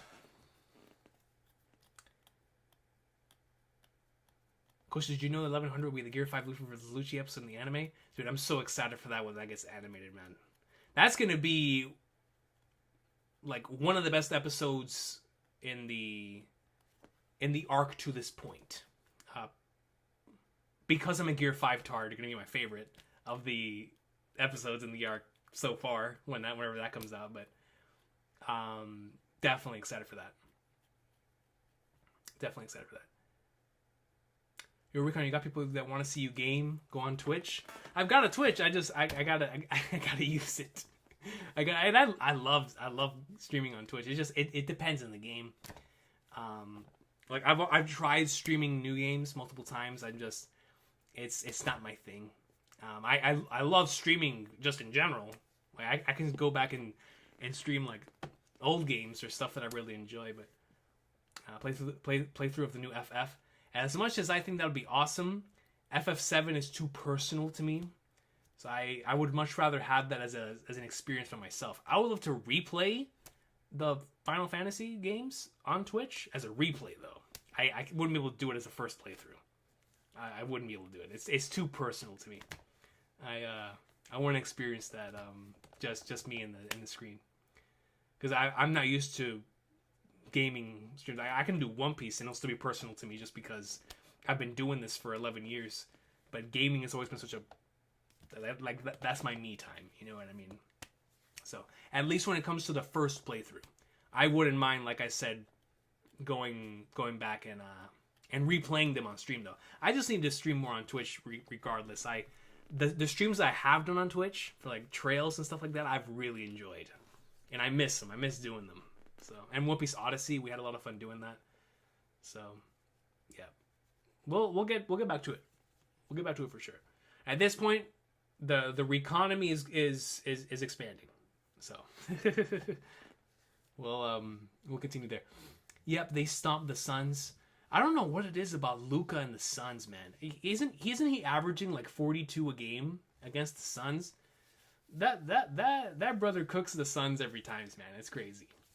It's crazy. And I thought the Suns were looking good. Obviously, they didn't have Bradley Beal tonight, and that probably would have made a big difference. But that man stays cooking the Suns, dude. I wonder how Dahl. Oh, Kean YT reminded me of Dahl, dude. Yo, Dahl in this chapter looked so cool in that one panel in the back of the giraffe. She looked so cool, dude. I was like, yo, this is actually nuts. This is crazy.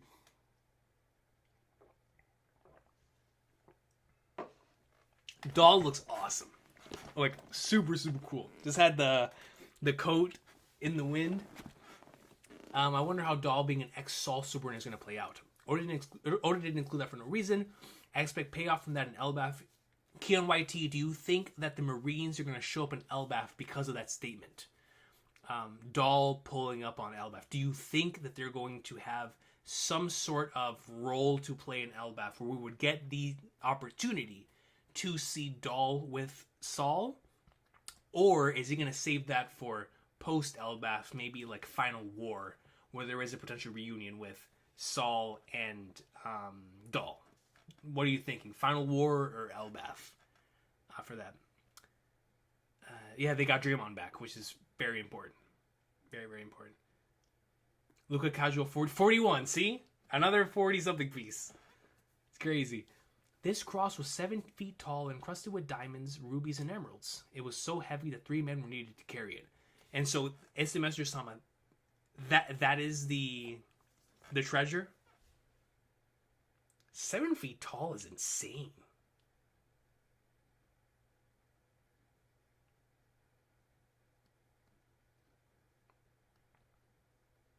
That's actually super, super cool. Is Braun retiring after this year? I don't think so. I think Braun still has a couple years. It's as long as he wants to go, honestly. But I think he has a couple left. He's still playing at a high level. Russell has been great. Yeah, no, D'Lo. Oh, so you're talking about tonight? Like D'Angelo's playing good. I'm happy. I'm happy that he's playing good tonight. If you are talking about tonight, I think he was playing good just heading in general. Coach, be careful. Sama might lose you next week's stream. Oh, bro, that's true. The last time we had a lore piece stream in chapter 1086, I had to split that stream in half because we got Lucia the first time. Ah, that's so true. That's so true. Yo, Recon, have a good one, brother. Appreciate you so much for stopping by. Great comments. I will see you next week for some Peak Fiction, man.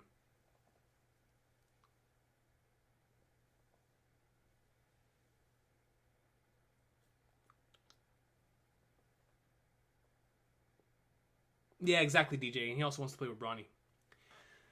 ¿Por qué YouTube no deja a alguien de Puerto Rico hacerse miembro? Yo no sabía eso. ¿Ah?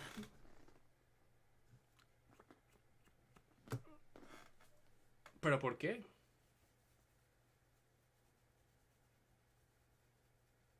¿Qué te dice Omega cuando lo intentas?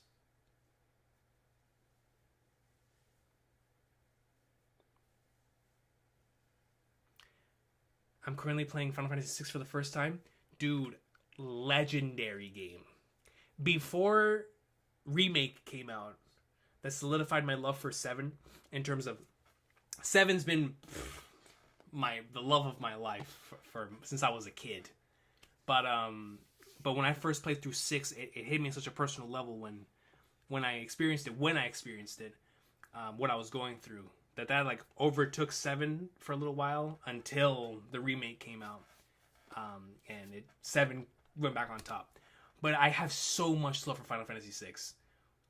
It is a really special game. Really, I'm talking a special game that I still can't believe was released in 1994.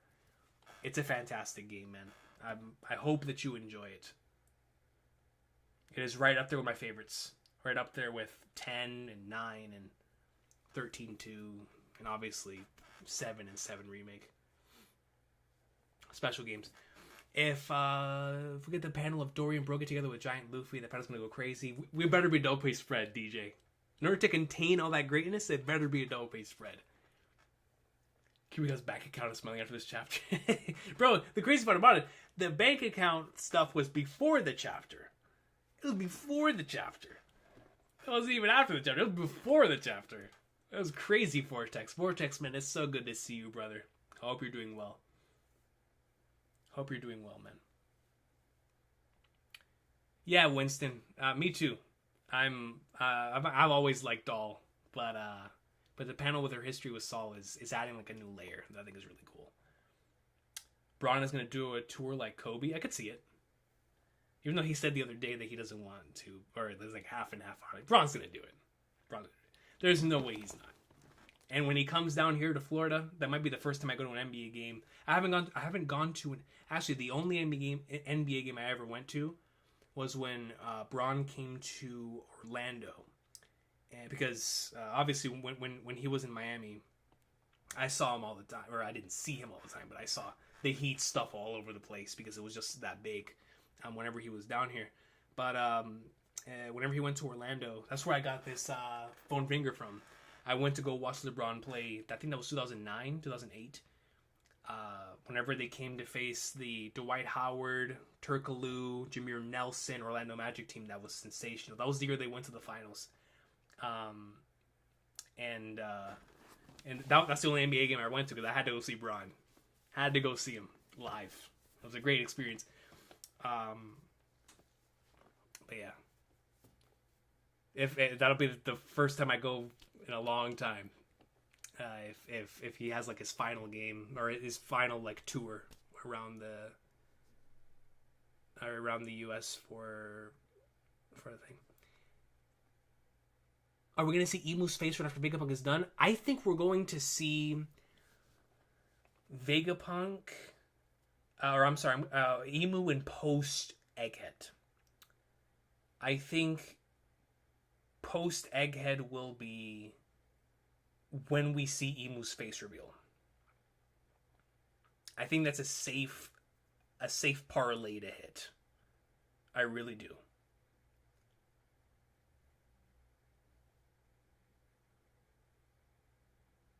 Please let Zoro beat Lucci next chapter and let the Zoro slander end. just let him one-shot him, you know. Hey man, listen, dude. Either I severely underestimated Lucci, which I probably did, or Zoro's legitimately just not trying. And that's what I think it is. Well, I'm not gonna say not trying, but Zoro's just playing with his food. That's just the way I've looked at it, especially when I know we played on the bandana thing, but he doesn't have a bandana on. He's only using 2 swords, bro. Like we're talking about, as Lazy Mofo calls him, the man from the Shimotsuki brethren himself. Like, bro, this is Roronoa Zoro, man. He's the guy. He is him. He is him. So, for me, I think that Zoro's eventually going to put a stop to that leopard. I'll be there no matter what for the trail streams, man. Need them. Missed, bro. When we go back and start, because I was replaying Trails from Zero when that first dropped. When Trails Through Daybreak comes out next year or this year, I'm more than likely going to stream because I've already played the game in the Japanese version.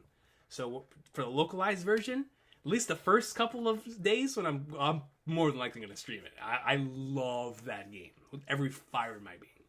So more than likely we'll be streaming that when that day when that happens. Which they still haven't announced a release date. They said like summer.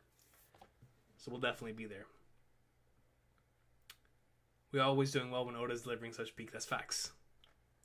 Dak! My good brother, how did you enjoy this phenomenal chapter, man?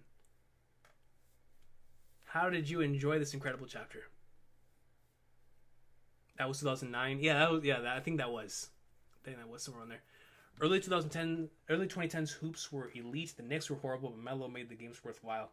Dude, those Knicks teams were really... I thought they were going to go places.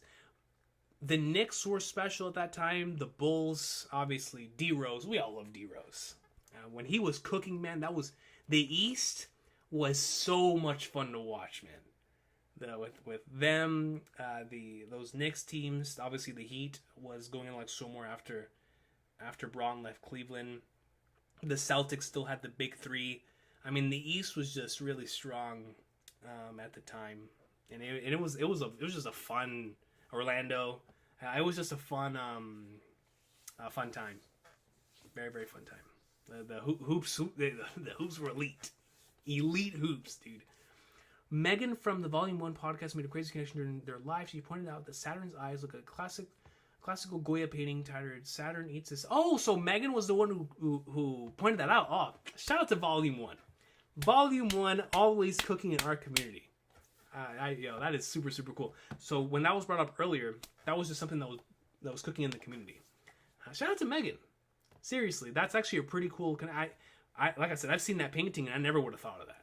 So shout out to her for pointing out. That's super cool. Shout out to Volume 1. If you guys have not checked out their content, awesome individuals. Always delivering greatness. Emu's response to Vegapunk's message might be worse than Lucia. Lazy mofos. That is exactly why I'm so excited to see Emu again, man. That response is going to be worse than Lucia. I definitely do believe so. Post-Egghead transition to Elbaf is going to be unfathomable. I think it's going to be the best post-arc in the series. And I'm not just talking about like best like up to that point. I think it's going to be the greatest post-arc whenever One Piece ends. The reason why I say that, besides the final volume, is that this is our final opportunity to see a lot of the pieces get put into play. So unless post Elbaf has like leading into like Laugh Tale and all that stuff, unless post Elbaf has like a lot of the stuff being paid off, which I don't think is going to be paid off till the final war, then I think post Egghead might have the greatest like chapters, post arc chapters in the entire series. But that's going to depend on Oda's plan, whether he's going to put all the pieces into play now or he's going to wait a little bit until after Elbaf and like split them apart. It depends, but it's going to be unfathomable. Regardless, it is going to be the best one so far, for sure. I can't wait for post Egghead. Top 5 teams you support in the NFL? Only the Eagles. Only the Eagles. I only support the Eagles. That's my team. I support them against anyone. But I do enjoy watching some other teams play. So it'll just depend. Like, I'm fans of like certain players as well. But the Eagles, only team that I support. Like, it just in terms of when the Eagles are on, I'm like, all right, those are my boys, and that's it. But I'll watch other games, obviously, because I just enjoy the sport. But the Eagles are the ones I support in the NFL. The only ones. I watched some of the Avatar live action. Oh yeah, that came out today. I forgot. I was talking to my cousin about that this morning because I told him about the FF7 Rebirth ratings, the reviews, and he was telling me how Avatar scored.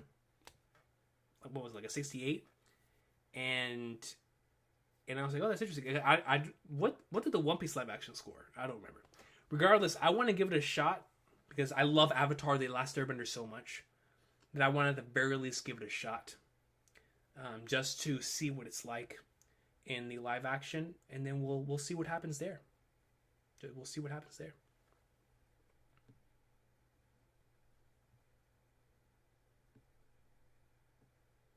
My good brother, hold on, before I read Dak's thing, Lacy Mofos, I gotta say, hailing in from the south side of Shimotsuki Village, the senpai of the Santoryu. Slander is lost on us, literally. Listen, man, the Zoro greatness cannot be stopped. We will be seeing more great. All of the monster trio are cooking in this arc. Zoro, we were clearly seeing what Sanji's doing. Sanji is putting in work. And Monkey D, I'm not even gonna say it. That's the man. That's the greatest of all time. You know what I mean? That's the greatest of all time. That's the greatest of all time. Greatest ever. Greatest ever. So that's just weird. But yeah, all three of them are gonna cook by the end of the arc. They're already cooking.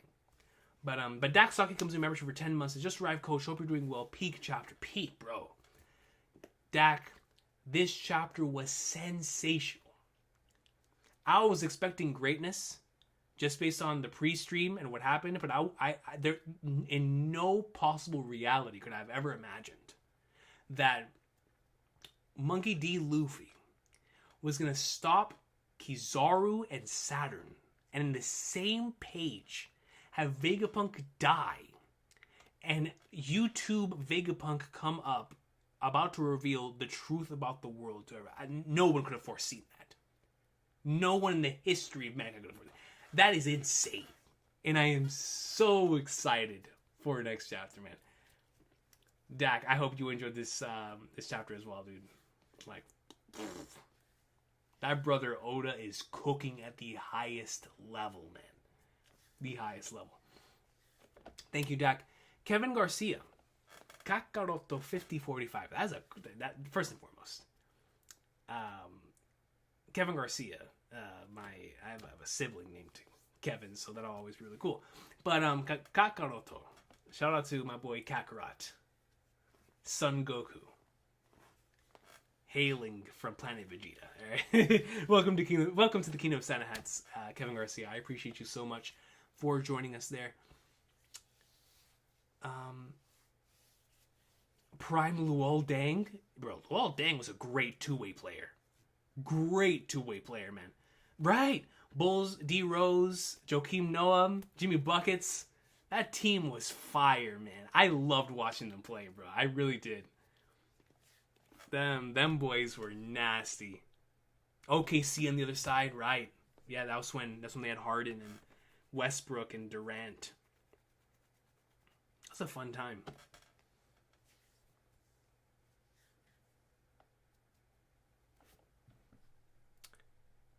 But I appreciate you, Kevin Garcia, man. Thank you so much for joining the Kingdom of Santa Hats.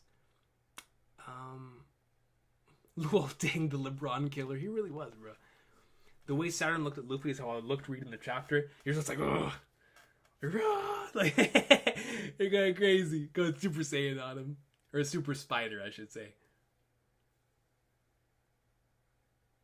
Yeah, Duran Ross too bad. It's unfortunate, man. Yeah, Joakim Noah really was that guy for a while, bro. But the Heat never lost. Yeah, no. Once it was Braun Wade and Bosch, they at the very least made it to the finals.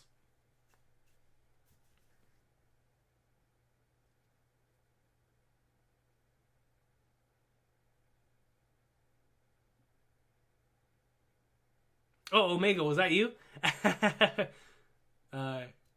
had to change accounts. I appreciate you, man, for going to the lengths to do that to get a membership, man. I really do appreciate that.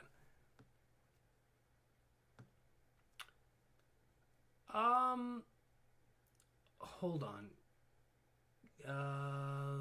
There was a comment earlier. There's two comments before I get to the super here. Where is it? Yeah, I forgot when the Lakers gave Boozer that contract. Shout out to Carlos Boozer, man. Mist. There's Mist. Mist says, I definitely need to catch up by then, bro. Van Arkwright looks too clean. Definitely been definitely the most I've been for a character since Reen. My boy Reen's already the GOAT. Trails MC's going 3 for 3. Bro, Trails truly has like my favorite characters. Like in terms of cast, it might have my favorite cast. Like they're just too strong, man, and they're way too legendary. I'm looking forward to seeing more of your thoughts because you're in some real greatness right now on Cold Steel 2. But I'm looking forward to seeing like what you think about Reen continuing because the brother only gets more goated, bro. That's all I'm saying. Like that's him. But Van Arkwright, I like all of them are legendary, but Van is special, man. Van Arkwright is special, bro. He's that brother right there is built different. But yeah, no, Reen Schwarzer is him. That's the forever the GOAT, man. Forever the GOAT. But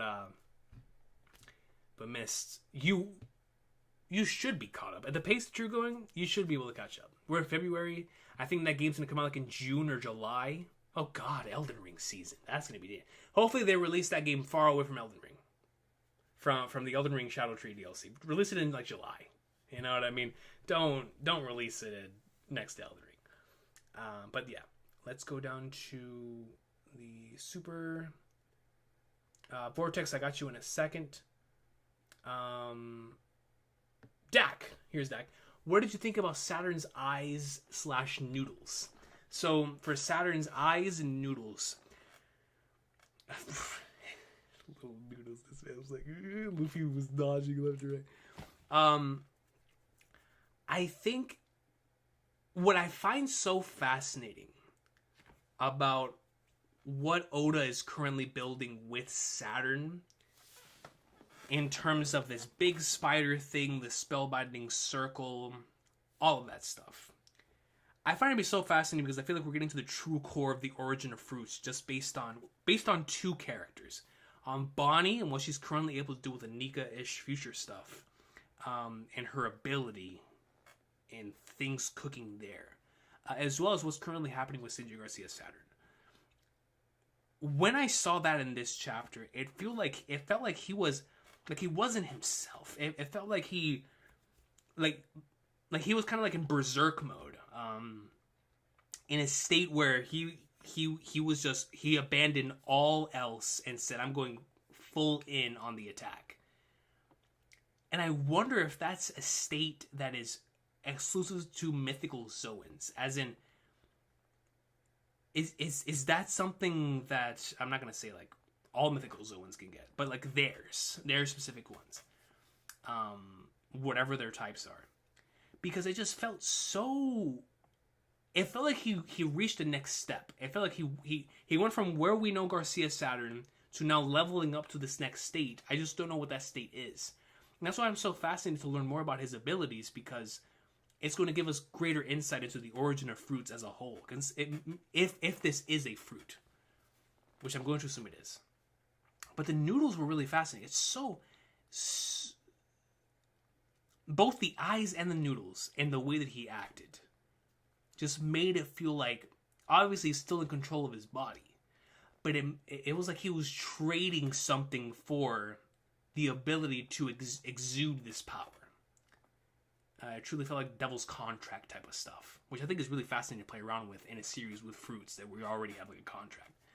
So I wonder if it's going to have like a Nen type of thing where you have to trade something, an equivalent exchange for something else, or is it just simply that because of his particular fruit, he's able to do stuff like that? I don't know. But I'm fascinated. Like that to me was one of the most interesting parts about the chapter. It continues to make Saturn such a great mystery that adds on to so much of my curiosity for the Void Sentry. I can't wait to find out more stuff about that for sure. But thank you, Dak. I appreciate you. I'm looking forward to hearing your thoughts on that, though, man. On Saturn's Eyes and Noodles, because they really, really are interesting. Like, how in the world do you have noodles that exude venom? that's kind of nuts. Like, it's really, really nuts. Before I go to the super, I wanted to answer Vortex, since I said he was talking about the support for the Eagles started and stuff of that nature. So, Vortex, I fell in love with the Eagles for the simple, the simplest reason ever. When we first moved to Florida, because coming from up north, it's mainly like a baseball thing, so obviously, like, baseball was, especially at that time, it was huge. Baseball and basketball. I've been with that since I was a kid, right? And so I remember, and soccer and stuff, but football, soccer, but football, American football, didn't really enter my line of sight until I moved down here. And that's everything down here. Football is the culture down here. So immediately I was like, all right. So remember sitting down with my pops, watching Monday Night Football, and we saw the Eagles. Fell in love with them ever since. I loved the colors. I loved the way their team played. Something about them spoke to me. And I was like, I'm an Eagles fan. I saw Donovan McNabb out there. He was cooking. I was like, I'm an Eagles fan. You know what I mean? I saw Freddie Mitchell and the wide receiving corps we had. I was like, I'm an Eagles fan. Brian Dawkins. I was like, no, those are my boys. Those are my boys. So it's just, I've been with the Eagles for so many years. I've built such a strong connection. But it really is as simple as I saw them on Monday Night Football. Loved the helmets. Loved the design of their gear. And I was like, nah, I'm an Eagles fan, man. I really am. So I love them. But I do have a connection to Philly for sure as well. It's just the reason for being an Eagles fan goes deeper than just my connection to Philadelphia. So Instant Messenger Sama comes in with a 20 and says, he buried the cross. So we're going back to Olivier. He buried the cross before he was captured by the French a few years later. Tried and sentenced to death. A Bible verse has also been found to honor his treasure. Leviticus 27:30. We don't hesitate in parting with God's money. Ooh. Yo, Instant Messenger Sama's biting. The Goldie Roger goods. The treasure. He buried the cross before he was captured by the French a few years later. And he was tried and sentenced to death. And a Bible verse has also been found to honor his treasure, which is Leviticus 27:30. Yo. Are we about to put this together? Are we going to dedicate the rest of this One Piece journey to trying to figure out what Olivier's treasure was, the real Goldie Rogers treasures? Could you imagine if the One Piece community figures out what the real treasure is that was left behind by Olivier by finding out what the One Piece is? You know how cool that'd be? That'd be super, super cool, honestly. Like, we change history just by reading the story. I think that'd be really cool. Instant Master Sama, thank you for the 20 and for the additional information, because I find that stuff to be really, really fascinating. Kube of the Red Sea! What is going on, Kube? I appreciate you so much for joining the Kingdom of Santa Hats, man. I really, really appreciate you. All love to my good dog, Kube, man. Thank you so much for that. It means the world. The Venom noodles were absurd. They were absurd, Dak, man. Absurd. Yes! So before I read Kube's super chat, Dak Sake brings up a great point, where he says, I feel like this is his most raw form, like his 100% true form. That's exactly what I was thinking too. I was like, this is a Super Saiyan 2, like where he's reaching like the ascended state, where this is their true, like, there's nothing else holding him back state. Like, this is, in its purest form, this is what it looks like when you're in complete tune with your fruit, an awakening of sorts. But this is, because we don't know the origin of this ability, I felt like this was him completely giving himself to the form. Where that's just, like you said, the 100% true form of this. Maybe the opposite of how fruits normally work. And that very well could be the case, like you said. Like he was hiding it and now isn't. Yes, Dak Sake. I love that comment. Love it.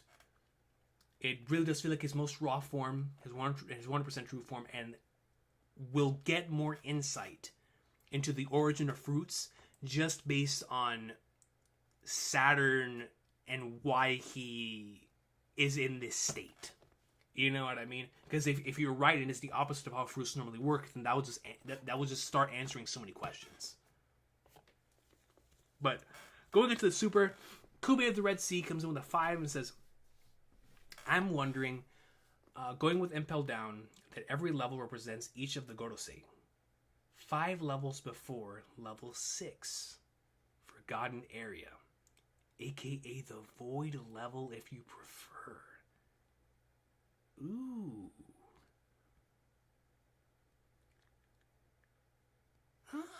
Impel Down, yeah. 6 levels.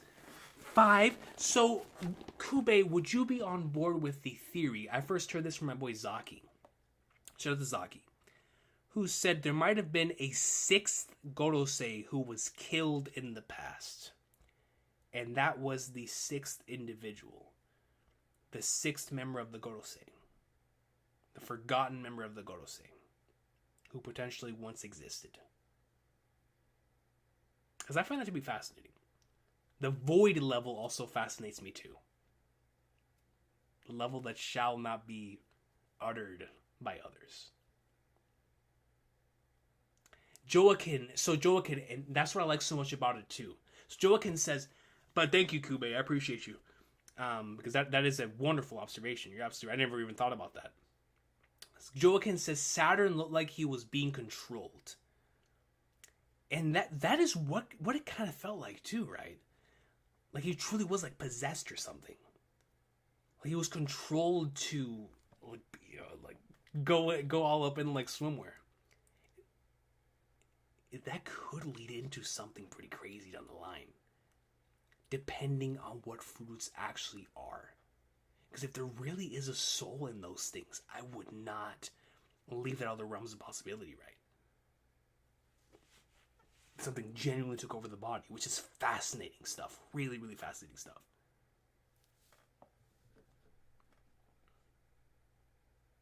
Or 6 could be Emu. You guys are right. 6 could be Emu. 100%. You guys are absolutely right.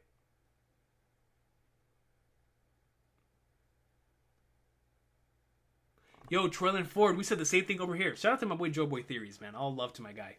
We said the same thing over here. He could legitimately reveal the name of the Ancient Kingdom next chapter. Can't wait, man. Mistros says, this is where I must disagree with you for Giants for life. You know something, Mistros? I've said this for years. Because I have family members who are Giants fans, as much as the New York Giants make me mad, I will always have more respect for the New York Giants than the Dallas Cowboys. As long as we can come to an agreement that the Dallas Cowboys are our mutual enemy, Mistros will be all right. We'll be all right, man. Because for me, I dislike the Giants. Don't get me wrong. I definitely dislike the Giants. Especially in the late 2000s. I really hated the Giants. Always stopped us from getting far. But screw the Dallas Cowboys. Alright? Screw the Dallas Cowboys. And the Washington football team. All 3 of them. But specifically the Dallas Cowboys. Eagles have Pell for a logo, I understand. The Will of Pete. We have the Will of Pete. Oh, man. Yo, OG3. Dang, dude. So you were in the era with, God, he's one of my favorite running backs of the era. Whenever you guys made it to the Super Bowl, was his name Sean Alexander? He was a phenomenal running back. I always used to cheese them in the Madden games for Seattle. Matt Hasselbeck was the quarterback. Yeah, no, there were some good teams. You know, the Seahawks in the mid-2000s were kind of like the Chargers. There was so much potential that was never realized. The Chargers with LaDainian Tomlinson, they always had a great team that could never just get over the hump because there were just so many strong teams in the AFC. Like the AFC was so loaded, and for the Chargers, Seahawks obviously in the NFC, but which the NFC as well, you know, had a lot of strong teams over there too. But that's really cool. Shout out to us being fans of the bird teams. The Seahawks were a good team, man. I mean, obviously Legion of Boone was legendary, but if they had Pell for a logo, then they're never gonna lose. I mean, that's facts. We should have Pell for a logo.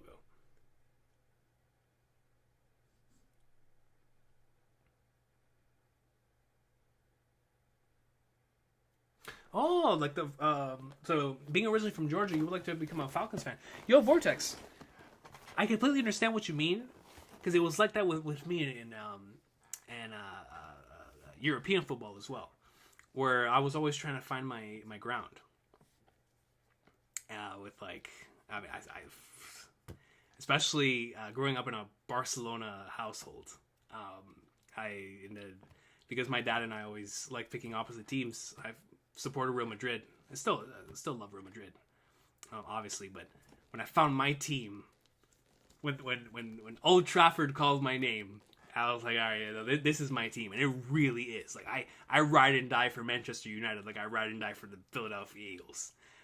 So it's always good when you find your team, like the team that you ride and die for. You know, like the one that you genuinely love. Like there's a connection with your blood and that team. It's always nice to find that. So definitely try to find that in regards to the NFL as well, for sure.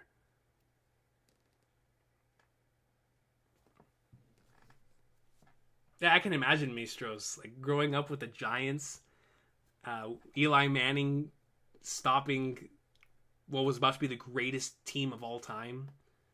Still crazy to me. That was just a great team, bro. That Giants team was really special, man.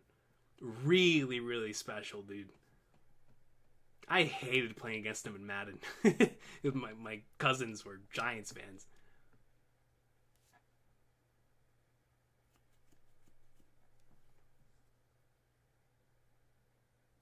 Absolutely, Vortex, bro. Yeah, when we get on Twitch or on Discord, you let me know. I'm always down to talk sports. That's right, King Hobo Joe. Giants and Eagles have both won. Cowboys haven't in 20-something years.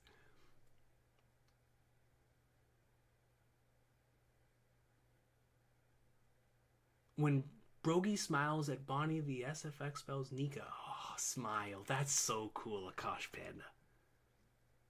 That's so cool.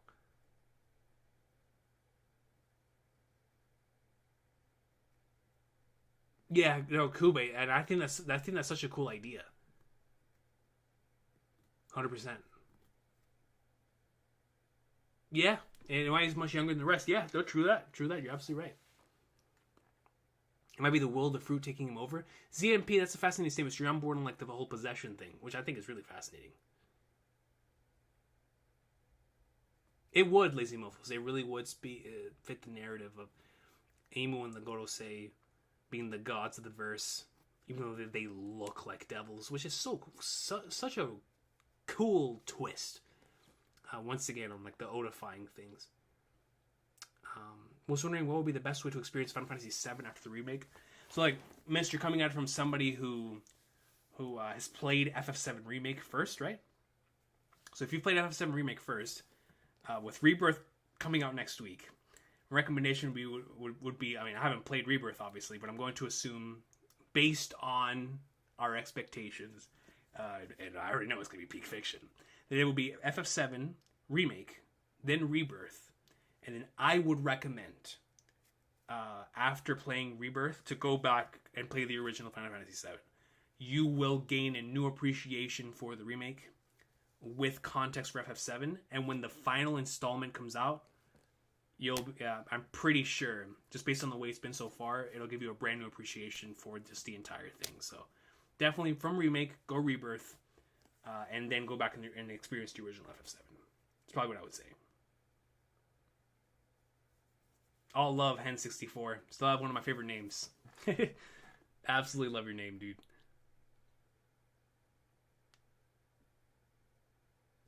You know, Brandon King, that I've been thinking about that quite a bit. So Brandon King brings up a comment that says, what if this is a literal reference to a puppet government or a puppet king? Like Emu controls them all and they aren't real. Like they're all his puppets.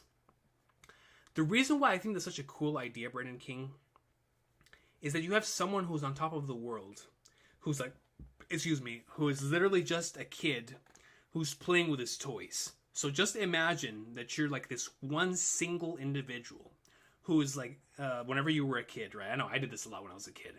I would have like my toys talking to each other, and I was a big wrestling fan. I would have them fighting each other too.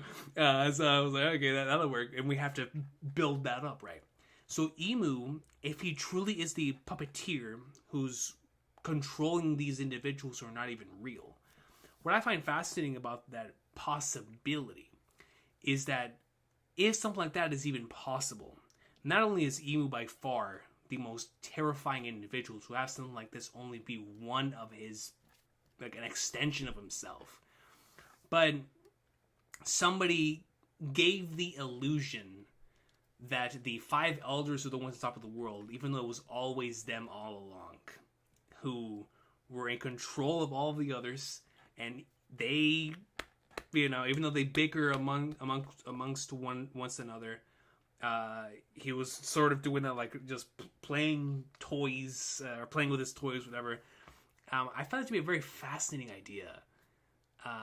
One that on surface, looking at it from a surface level standpoint, I'd probably be against. But the more I think about it, and the more that it fits the themes with, and one sole individual has been looking over the entire world this entire time, the more I think it's such a cool idea.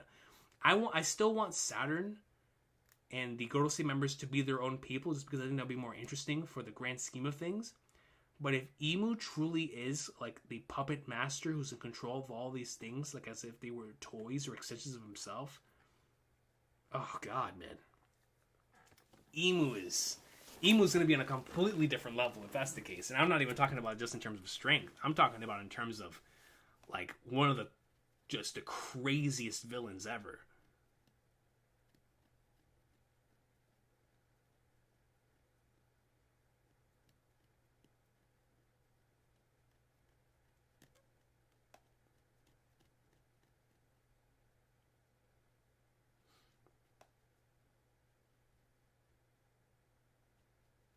Yeah, the Giants pass rush was super OP. I went to a Man United game when they came to play the LA Galaxy back in 2015. It was awesome seeing Man U winning 9-0 on that father team.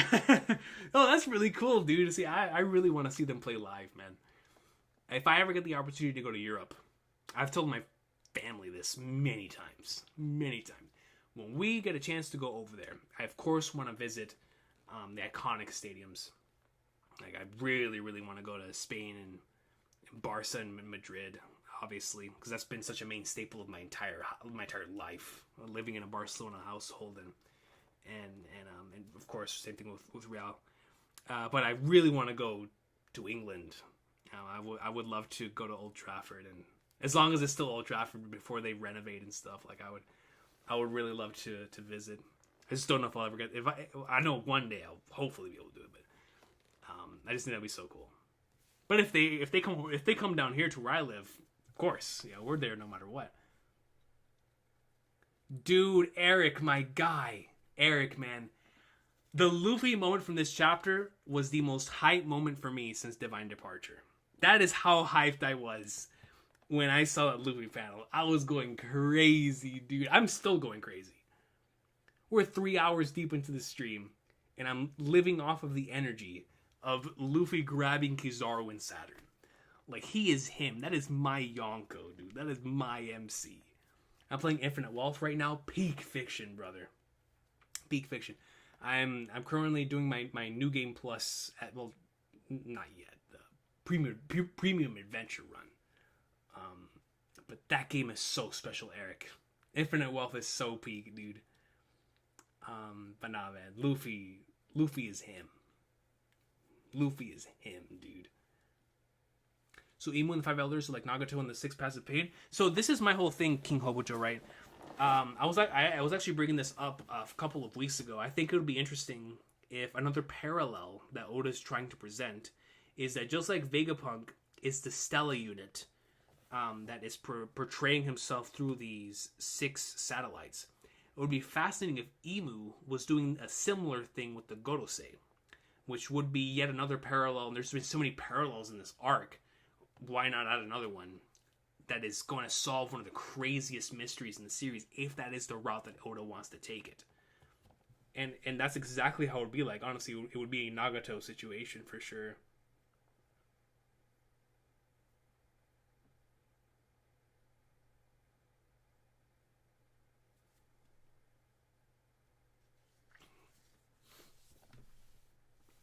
Love from Pakistan, and Jesus loves you. Amen, brother. Amen, man. All love to you in Pakistan, dude. See, when I see comments like that, like that's what I was talking about earlier on the stream. When people let me know where they're watching from, and we formed a connection from so many miles away, is nuts. It's just so crazy, man. All love to you, Isaiah. God bless you, brother. Gonfalon is told to be 66 years old, but he hasn't aged in 25 years. And we never saw Roger meet Gonfalon. He introduced himself, but saw a convo, called himself a god as well. So you think there's going to be more to that than meets the eye, Kube?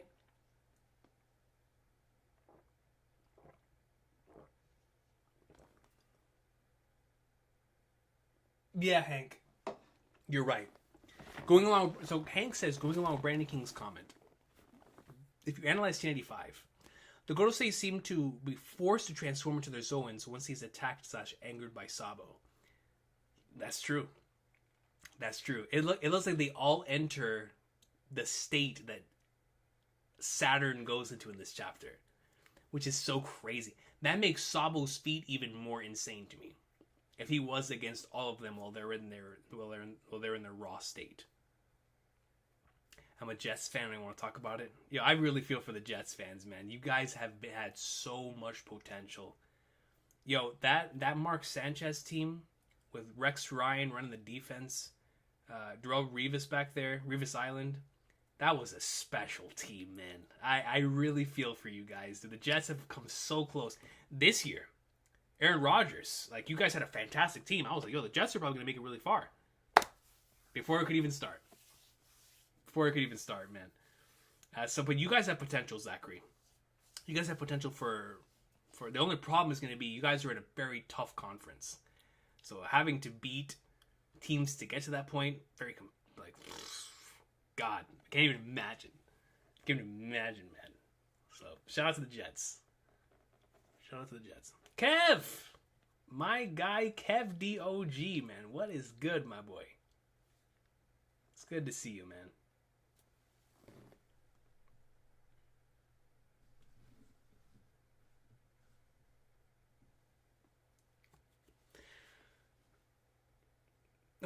Marquez says, I think Blackbeard will take the throne from Emu. I would love that. Let it happen. I'm down. Blackbeard, king of the world stuff? I'm so down for that. And like Joaquin says, because of Oda loving to draw parallels, the Gorosei could most certainly be just like Emu satellites. Just like Vegapunk. Absolutely, Joaquin. Brandon King says, one of my favorite theories I heard is that Vegapunk, like Clover, doesn't get to finish the name of the ancient kingdom, but Robin finishes the sentence. I'm going to tell y'all right now.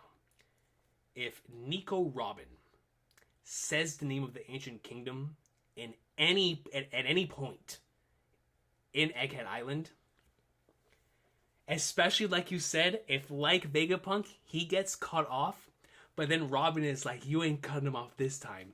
I reached the same conclusion. I know the truth. And that's where Robin has been this entire time, is figuring out the same truth that Vegapunk... Oh my god, that's so true. We haven't seen Vegapunk or Robin the entire arc. She could have found the video. She could have came to the same conclusion as Vegapunk. And she could have released the name of the Ancient Kingdom. Dude, I could totally see that, Brandon King. That is a great theory. Great theory. Robin finishes the sentence. Dude, that's so cool. That is so cool. Yes. Straw Hat character moment. Yes. I would love it. I would love it.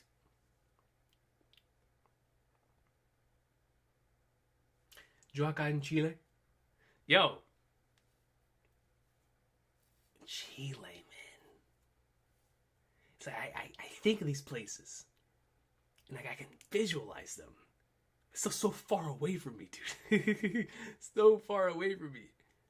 And that's so cool, man. Hacks Process, all love to you, yo, over there in Chile.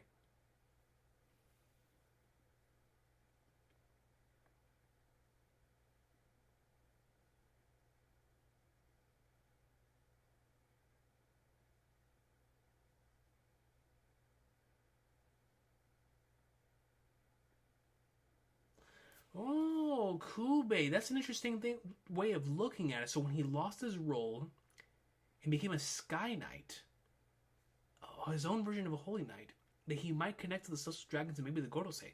Also, you think Gonfall could be the sixth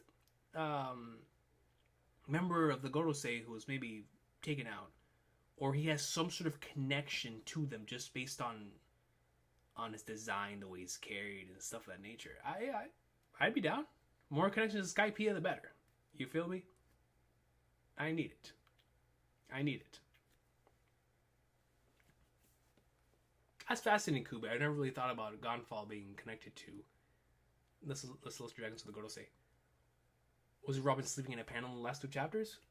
We could wake her up. We could wake her up. Eric, I think half that statement is true. I don't think he will say that Imu's on the throne, because I don't think he has that information. I think Vivi will be the one to deliver that with Big News Morgans eventually. But announcing Nika to the world, as well as the individuals who've tried to hide that from him, absolutely. I think that is without question, like not a 100% thing, but clear, almost 100%. He's definitely. There's just been too many references to Nika throughout the course of this arc. It has to be revealed to the world at this point. It has to. It has to.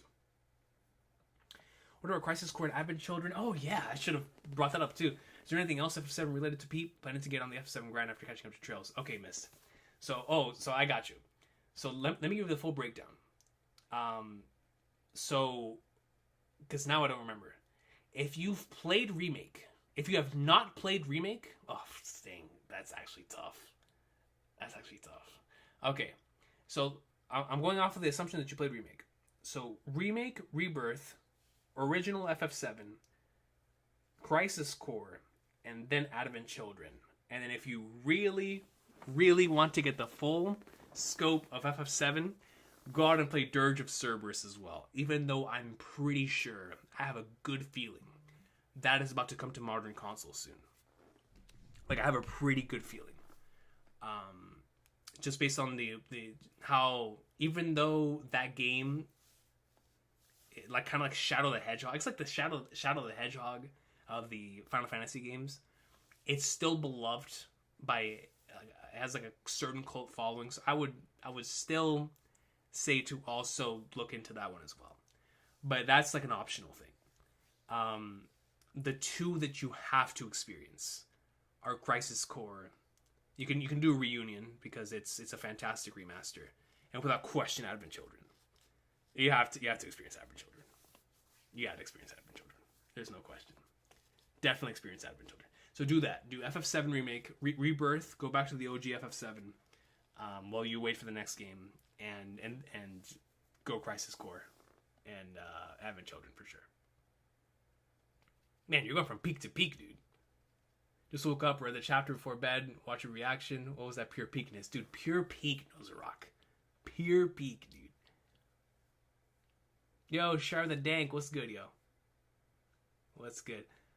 Dude, Mark, that's what I'm hoping that we get. Is we get like a double play spread like DJ brought up earlier, where it's Dorian Brogy, the Giants, and it's Luffy, all in the giant form. I think that'd be so cool. So cool.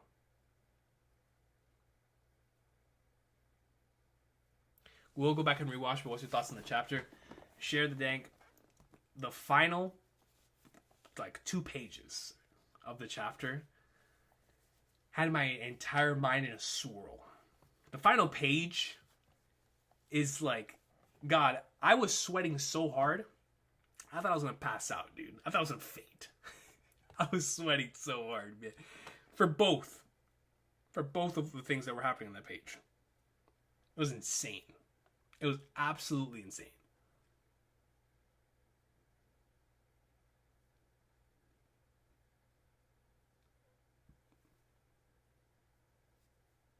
Dragon would still be looking east. That's crazy, man. Shout out to my boy Dragon. Man, I really love this chapter. Really, really love this chapter. But we're going to be wrapping up soon. We've been... Man, this is definitely one of the longer ones, for sure. But we just had so much fun tonight, man. We really had a ton of fun. I'll read a few more and then we'll call it for tonight. Because I do definitely need to go to bed soon.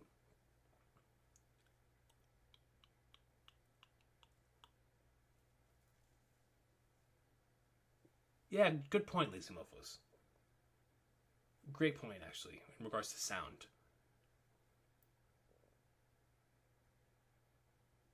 Instant Messenger Sama, that it's... Now that you bring that up, actually, Instant Messenger Sama, that's a great point.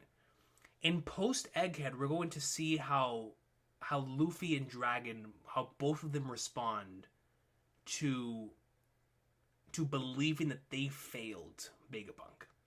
Because I can see Dragon believing that he failed Vegapunk, failing to protect Vegapunk, and Luffy obviously feeling like he failed to protect Vegapunk as well, which I think is really, really key and important for their character moving forward from that point on. How both of them react to Vegapunk's death. We're gonna learn a lot about both characters. In Dragon's case, I most certainly we're gonna see him continuing on the motion to move, especially when the Holy Knights start mobilizing. Which the Holy Knights might mobilize after this stuff gets revealed. Once Vegapunk reveals all of this stuff, which could be that could be the connection. Oh my gosh, that could be the connection. Maybe that's why Dragon is waiting for the Holy Knights to move.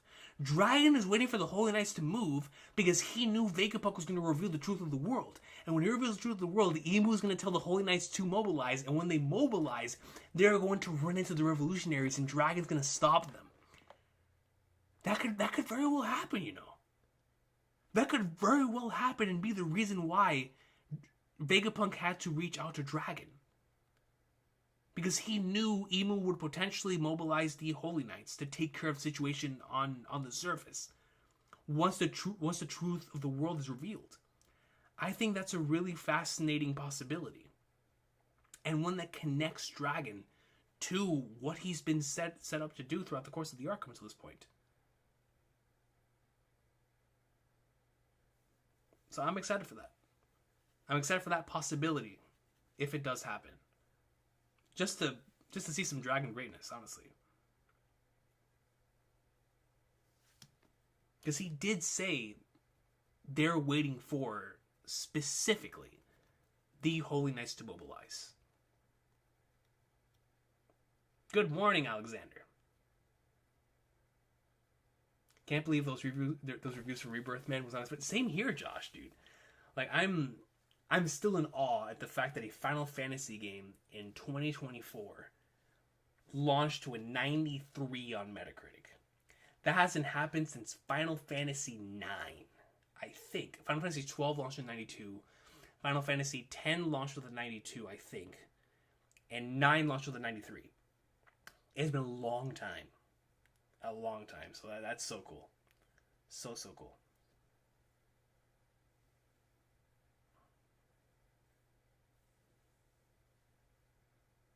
As long as the Holy Knights don't go easy. Don't go east. They won't have to fight. As long as the Holy Knights don't go east. That's hilarious. They won't have to fight Dragon. That's true. It has been a fantastic feast. Next week is looking sensational. Jacob, next week's chapter could change the rest of the story. It really honestly could. It really honestly could. So Baguru says, Sabo is infiltrating the Mighty Joe again. Mighty security weakens due to the Blackbeard pirates. Become truth to the world next time. They'll protect Bonnie, attempt to protect Bonnie, and go into the Great War. Sabo infiltrating the Mighty Joe again after what happened with it last time would be the biggest I'm him move of all time, if he ever does such a thing. Seriously. Monkey D, East Looker Dragon. Oh man. So, Will of D reveal would be insane. That would actually be nuts. That would actually be super, super nuts. And that's why, ladies and gentlemen, to everyone who's in this chat and everyone who makes it here after the VOD goes up, my biggest recommendation to everyone going into next week, if you're somebody who does not read spoilers, if you try to stay as spoiler-free as possible like I do, for next week's chapter, take the necessary precautions. Just do it, man. Whatever you need to do, especially right now, it's much easier than it was for a little while there. Spoilers are dropping way later than usual. We normally only have to stay off social media for like a day and a half now. So just do it to yourself.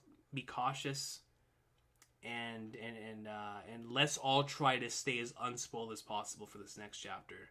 Because if it truly is going to be Vegapunk's final words, and this is Vegapunk's death chapter, with Luffy also fighting Kizaru and Shinji Garcia Saturn, as YouTube Vegapunk reveals some sort of truth of the One Piece world to everyone, it is going to be a game-changing chapter that could potentially have one of the most important mysteries in the entire series revealed to us. In either the name of the Ancient Kingdom, the origin of fruits, the Will of D, something huge is about to come out of this. And so next week's chapter has a lot of potential. If you are somebody who cares about that kind of stuff, I would highly recommend trying to stay as spoiler-free as possible for next week's chapter. Because it is going to be insane, man. And I really, really can't wait for what is going to happen next week. But ladies and gentlemen, we're going to be ending this here. I want to thank everybody for stopping by. This was one of the craziest streams in the history of our channel. For those of you guys who weren't here in the beginning, we couldn't even start until like an hour in, because there was just so many memberships and super chats. It was insane. It was insane. And the chapter matched the energy of that insanity. And it just provided an incredible experience. And then our post discussion was great as well. So all love to everybody who's here. It's currently really late for me, so I can only imagine how late it is for you guys, considering some people are just now waking up. So I appreciate so many of you guys for being here, man. Thank you all for this incredible stream. And man, Luffy is an emperor, like, of the highest caliber. He did something in this week's chapter that went above and beyond what I thought he was going to do. Which I thought he was just going to box Kizaru with Sanji by his side. He said, I'm sending Sanji to go take care of Vegapunk. It's just going to be me versus Kizaru and Saturn. Like, he's the greatest ever. Mugi Wado no Luffy, man. Like, come on, dude. He really, really is the greatest. So all love to everyone. I will see y'all next week for what is bound to be a generational chapter. And I'm going to be off social media anyway, avoiding spoilers. So what I think my plan is for next week is that we might do an early stream. The thing is that I don't know if I'm going to be scheduled next Thursday. But if I am scheduled next Thursday, the moment that I get home, before I do any of my school stuff, we're reacting to the chapter. Because I just want to do it early. So next week's reaction might be earlier than usual. I'm not sure how early, but it might be earlier than usual. So we'll see how early it'll end up being, like I said, because I don't know if I'm scheduled. If I'm scheduled, the earliest I can do it is probably like 6 o'clock in the afternoon for me. If I'm not scheduled, we'll be here the moment the chapter drops. So we'll see what happens. Regardless, I'll try to be here as early as possible next week, as long as my job allows that. But until next time, Y'all have a good one. This is a generational experience on this stream. And, God, next time I see you guys, we could have the name of the ancient kingdom revealed. That's nuts. That's nuts, man. All up to you guys. Thank y'all so much. And like Not Elon Musk says, I will most certainly try to keep y'all updated on that day through the Discord. I will most certainly be... Yeah, notifications on, everyone. Notifications on. I will try to put out a notification through Discord and potentially even on YouTube as well. So all up to everybody. Thank y'all so much. Have a good night, everybody. And God, man, what an incredible stream we had today, dude. Goodness gracious, man.